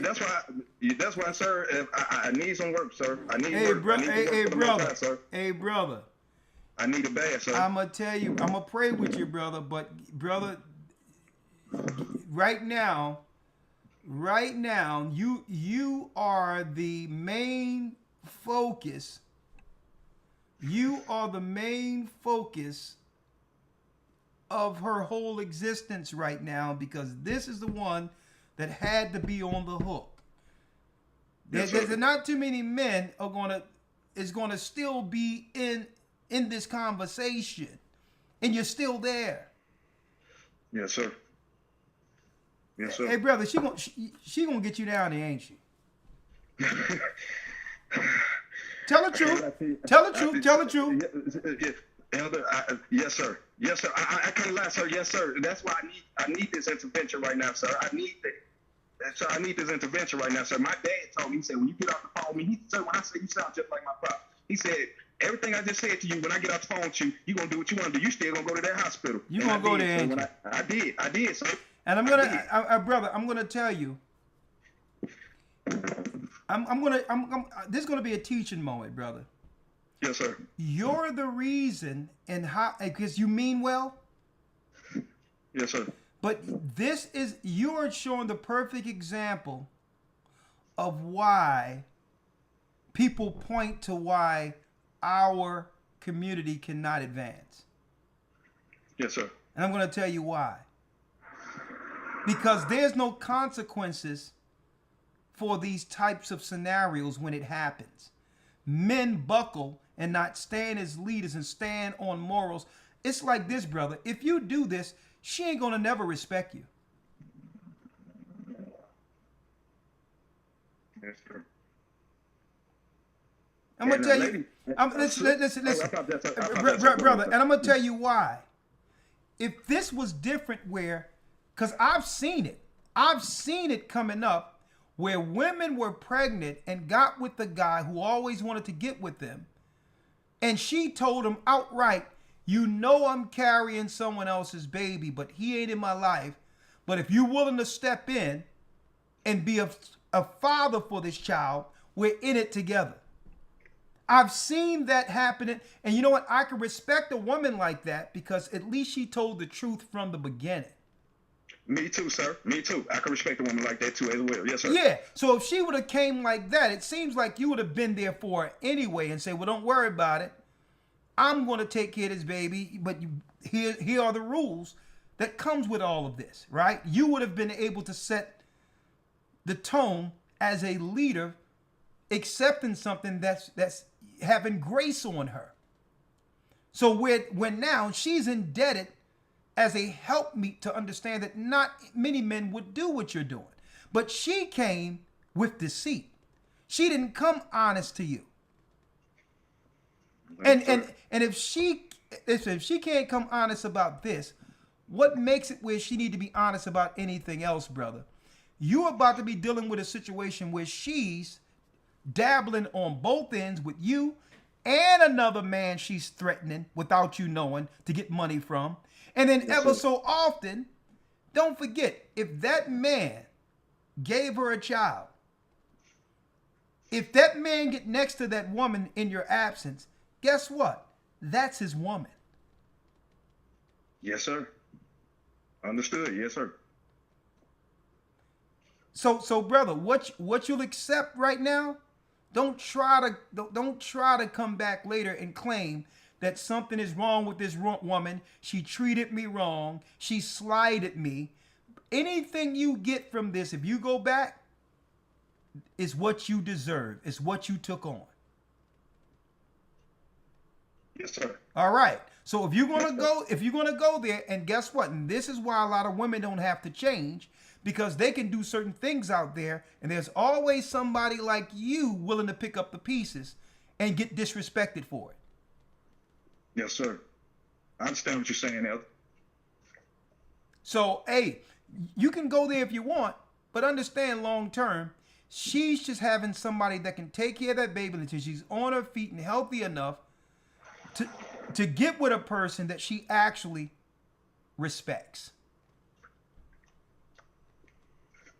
And right now, it doesn't seem like she's by herself. It seems like you being tag team. Seems like she got a mother on board with this too. Yes, sir. Yes, sir. Yes, sir. Yes, sir. Yeah, she does. She does, sir. Because while we was at the hospital, the mother was sitting on the couch. She was already talking about the benefits that they can get off the baby. She was, I want the baby to come back to Jackson, Mississippi with us because all the benefits, I want to show her how we can get all the benefits for the baby. And I just told her, I said, I'm not signing. I told her, I said, that's why I didn't sign the birth certificate. I said, because I feel like it's a plot. Hey, brother, all due respect, there's a thing on the phone called block. Yes, sir. You know, ever so often, I utilize that. Yes, sir. Right? It's, you know. Yes, sir. Yes, sir. Okay, let me ask you. What do you want? I want to get close to the Most High first, and then I want my wife and children. We can get married in the truth, and do work for the Most High. I'm going to tell you what brothers like you do.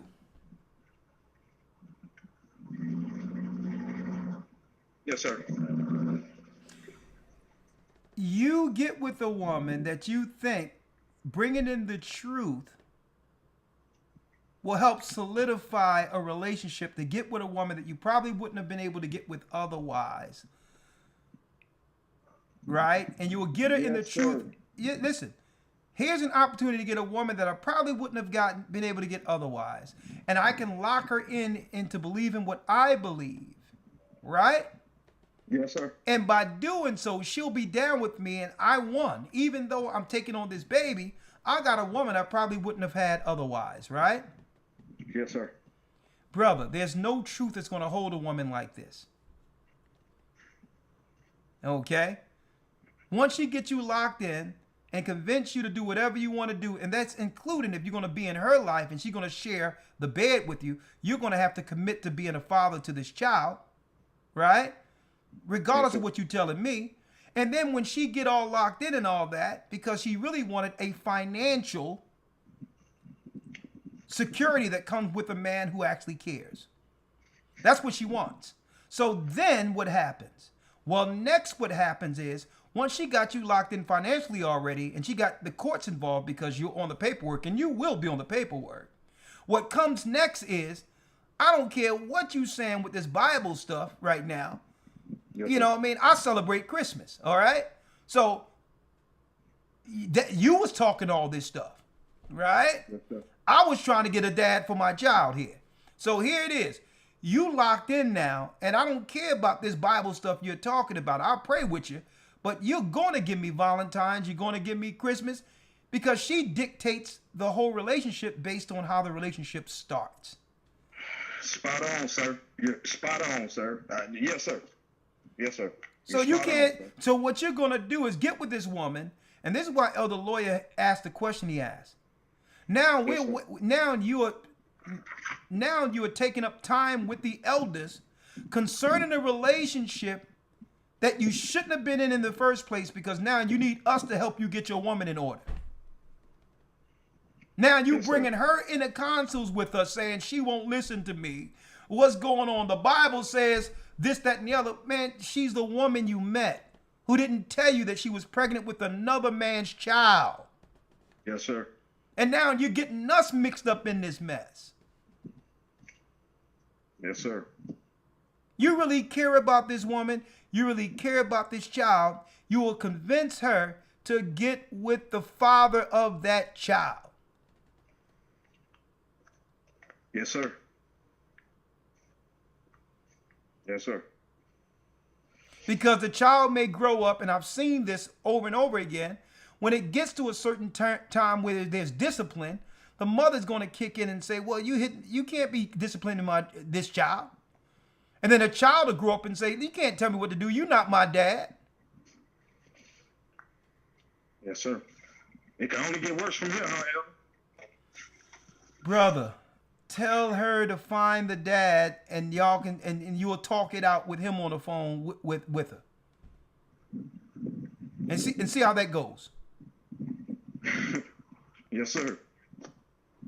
All right. Yes, sir, Elder.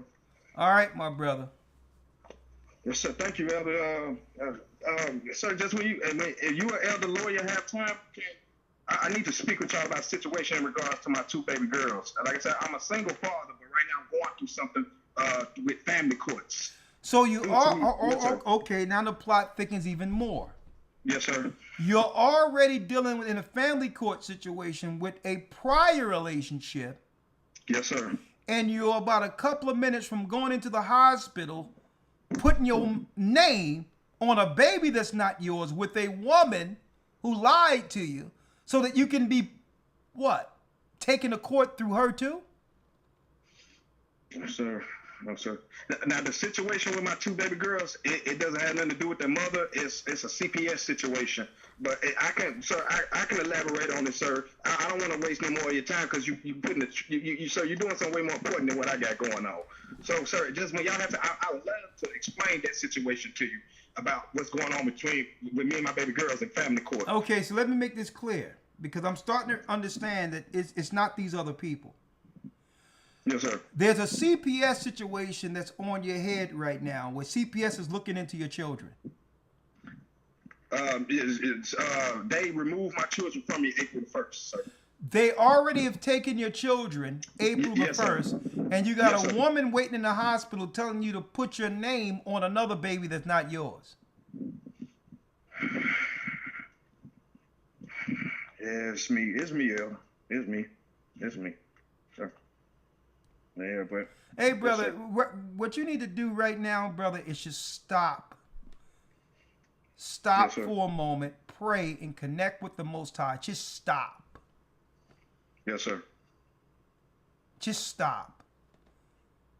And say, listen, just get yourself together. Yes, You got children that are taken away from you, And already you're being pressured into becoming a dad for a child that's not yours with a woman who lied to you. Brother, let me tell you, at some point you have to realize that you, brother, is, in a nutshell, you're the common denominator. Brother, you're the common denominator for the chaos. Sir, I make dumb choices, Elder. Well, listen, don't be too hard on yourself, but just take some time for yourself. You don't need the pressure of this other woman pressuring you about another man's child while you have children that's been taken through the government. That should be your focus. Your focus should be the seed that now that's, you know what they do to these children under CPS? Sir, my 9-year-old, she called me saying she's been choked since she's been in there. She's been choked. They've been forcing her to take medicine. They're not based. I made sure they weren't based when they came into this world. I had all the necessary things put in place to homeschool them. Like I had truancy to send the courts a letter saying, hey, we know that he's homeschooling his children within the state guidelines. I had an ethologist from Jackson, ethnologist. I think that I'm saying it correctly, but the ones that says that you have to honor someone's religion. I think it's an ethologist, but I have one from Jackson that also sent the paper to the courts. I had a paid attorney on the case. He said, I'm going to withdraw from the case because this judge is overzealous. She ain't paying attention to none of them presenting to her. But he did manage to get them expedited to my mother. But my mother, that's another stuff. But my mother, she told him she couldn't get them. So they gave them to the mother in Jackson, their biological mother in Jackson, and she ended up failing to comply. And the only thing I know is currently they're saying that if they're working towards removing parental rights from me and the mother. I never was given anything to comply to. I was just accused, had to go to court, and they took them April the 1st. Oh, you're not educating your children. Hey, brother, yes, brother, do you get high? No, sir. No, sir. I used to smoke weed, sir. It's been like 9 to 10 months now. So you stopped smoking weed? Yes, sir. I be drinking, sir. I be drinking because I got a lot of. I be drinking wine, sir. And I abuse it too. You abuse it? Did you drink? Did you drink before you called here? Yes, sir. All right, brother. Do me a favor, brother. Just go to sleep. All right, go to sleep. Yes, sir. Don't answer the phone. Put your phone on Do Not Disturb, because any decision you make under duress, under alcohol. I'm going to tell you, through alcohol, any decision you make tonight is going to only compound your issues. Do me a favor. Put your phone on Do Not Disturb and go to sleep, young man. All right? Yes, sir. All right. And be a man. Man up. And just be a man and listen to your father. Yes, sir. All right, my brother. I care for you. I'm gonna put you in my prayers tonight. Let me have your name. David Robinson, sir. All right, die would die. Do not go to that hospital, young man. Yes, sir. You said the elder. Yes, sir. Yes, sir. Okay. All yes, sir. All right. Yes, sir. Okay. Bless you. Yes, sir. Shalom, sir. Shalom. Yes, sir. If y'all have time, can I speak? Forgive me, sir, if I'm talking all fast, sir. Yes, I have been drinking, but at the same time, sir, I'm a little nervous too, and then I got a lot of anxiety on me, sir. Okay. So just forgive me, sir. Yes, sir. Please forgive me if it seems as brother, if it's fine. I'm eager to talk to you, sir. It's fine, brother. I tell you what. You go to sleep and let me know. Tell me right now that you're not gonna go to that hospital, and I'll call you tomorrow and speak while you're sober. Speak to you while you're sober. Is that good? Yeah. Yes, sir. Yes, sir. And you're gonna give me your word that you're gonna put your phone on Do Not Disturb. You're not gonna allow her to call you. Where did you meet this girl? Sir, I met her on a dating site, sir.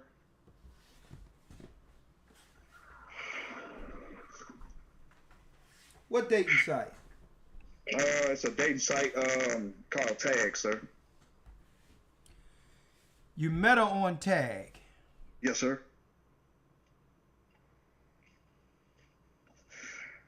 Let me see what tag is about. It's a site. It mainly ran by homosexuals, sir. I guarantee you, because most of the profiles fake. It'll say it's a woman, it's really some trainee somewhere. So it's bogus, sir. It's a bogus So you say website. tag is a transsexual type situation?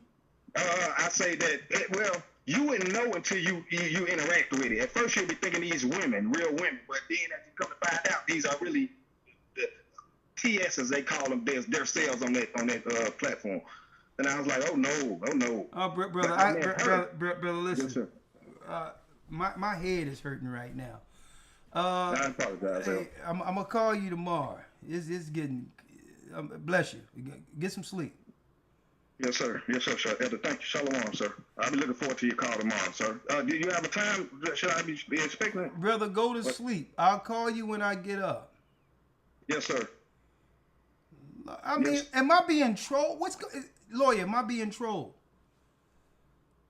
He says he met her on tag, and you got to watch out if you go there because a lot of transsexuals be operating there. Yeah, it's 11 o'clock. Yeah, it's getting wild. I mean, some of these conversations are best had behind the scenes. Man, I'm trying to. It takes a lot of twists and turns. Man, I'm trying to see. I think this links into the days of Noah. I think this is bringing it around full circle. What they was dealing with, and they was like, Noah, get on that ark. Lord, in the morning time, please, Bernard, because you've been waiting for a while. Please allow us to end this on a blessed note.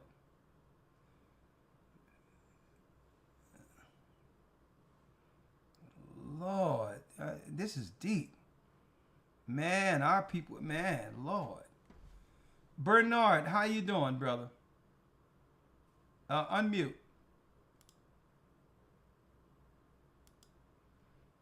I met her on tag. Okay, what's tag? Because, I'm out the loop.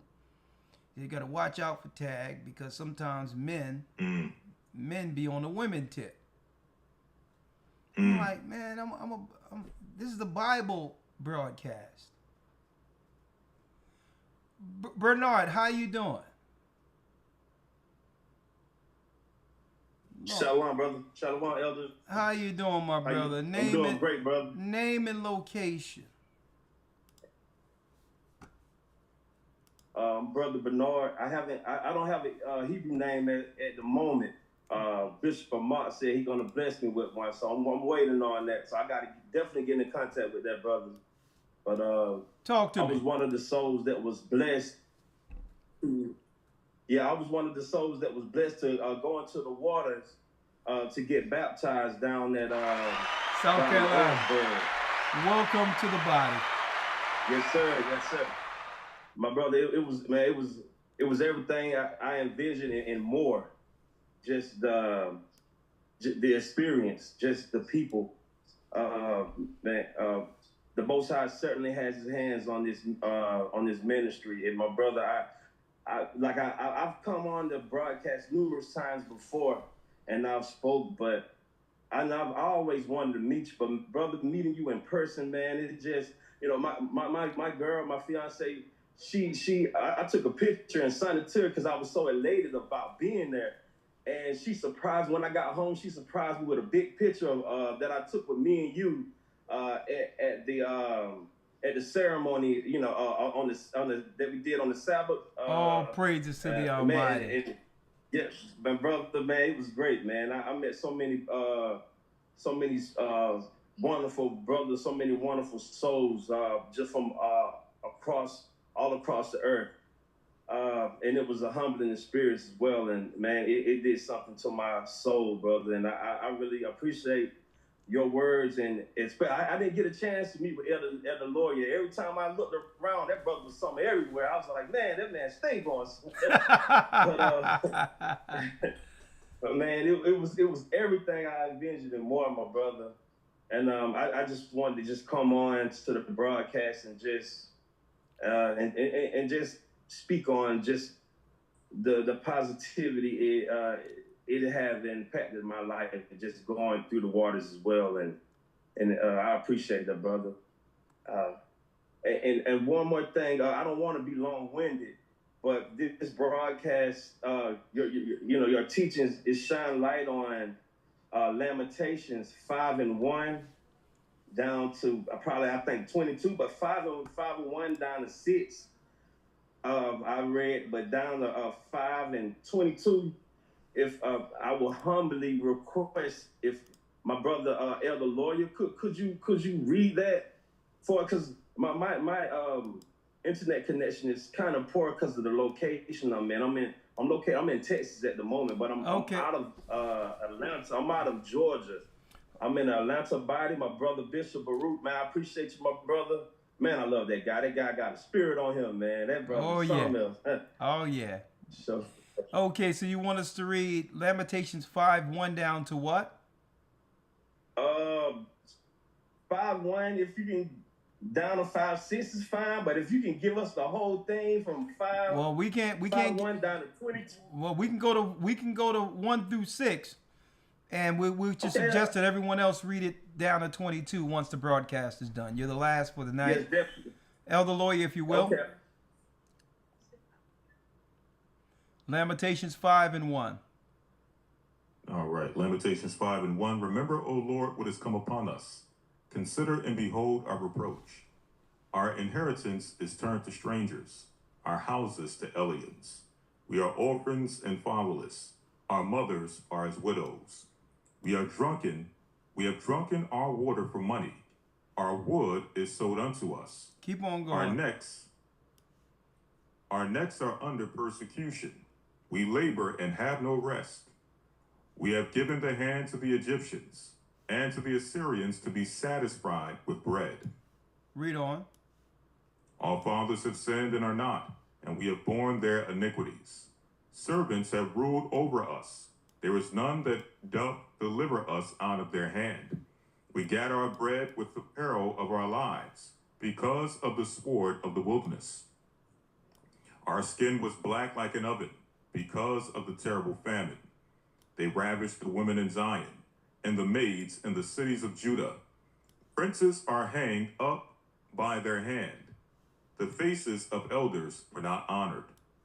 They took the young men to grind, and the children fell under the wood. The elders have ceased from the gate, the young men from their music. The joy of our heart is ceased. Our dance is turned into mourning. The crown is fallen from our head. Woe unto us that we have sinned. For this our heart is faint. For these things our eyes are dim. Because of the mountain of Zion, which is desolate, the foxes walk upon it. Thou, O Lord, remainest forever, thy throne from generation to generation. Wherefore dost thou forget us forever, and forsake us so long time? Wherefore, Lord, dost thou forget us forever? Have you forgot us, Ahiah? Have you forsaken us for a long time? 21. Turn thou us unto thee, O Lord, and we shall be turned. Renew our days as of old. But thou hast utterly rejected us. Thou art very wroth against us. He was very mad at us. But then he sent his son Christ to bear our sins and the iniquities of our forefathers, which gives Israel another opportunity at covenant. I'll pray. So, brother, that's what that water was all about. That our sins have now been forgiven, and we can stand now as the children of Israel once again. And do what? Reclaim what the Gentiles have stolen. And that's why I've met you, young man, and it was a blessing meeting you. And that's why you met us. We are the prophecies to fix what our foreparents broke. Stand as a warrior in this truth, and let's give them heaven. Stand in this work. And brother, never walk away from the plow and help us through Christ bring the kingdom of Israel to earth. Sir. All right? Yes, sir. Yes, sir. I'm ready. I'm ready, brother.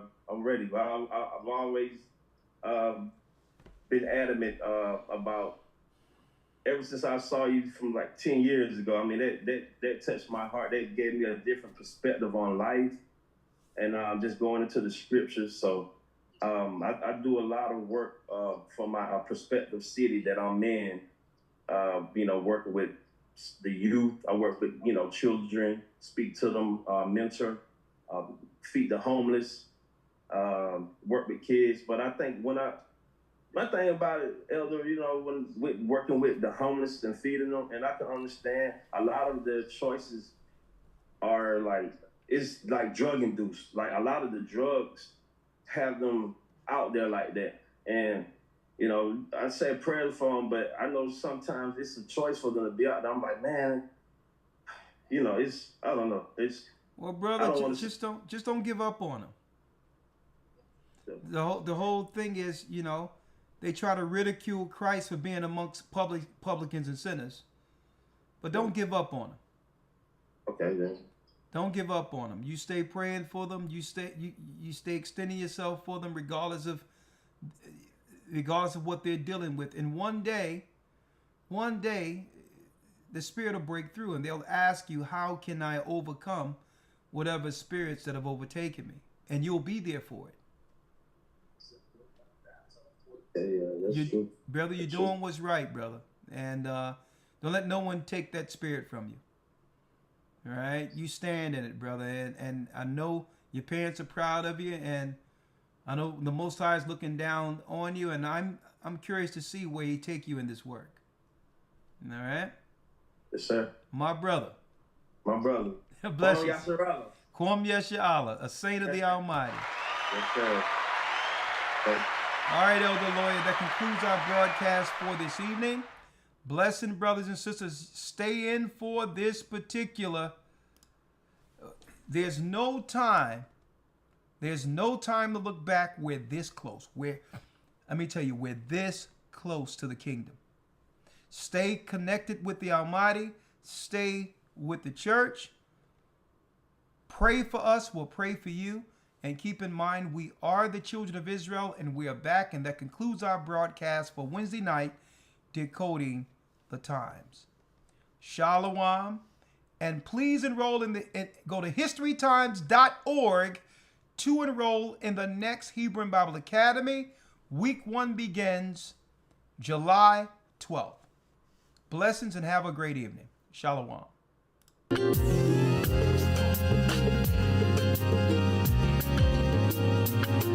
See you this Friday. Patreon. historytimes.org.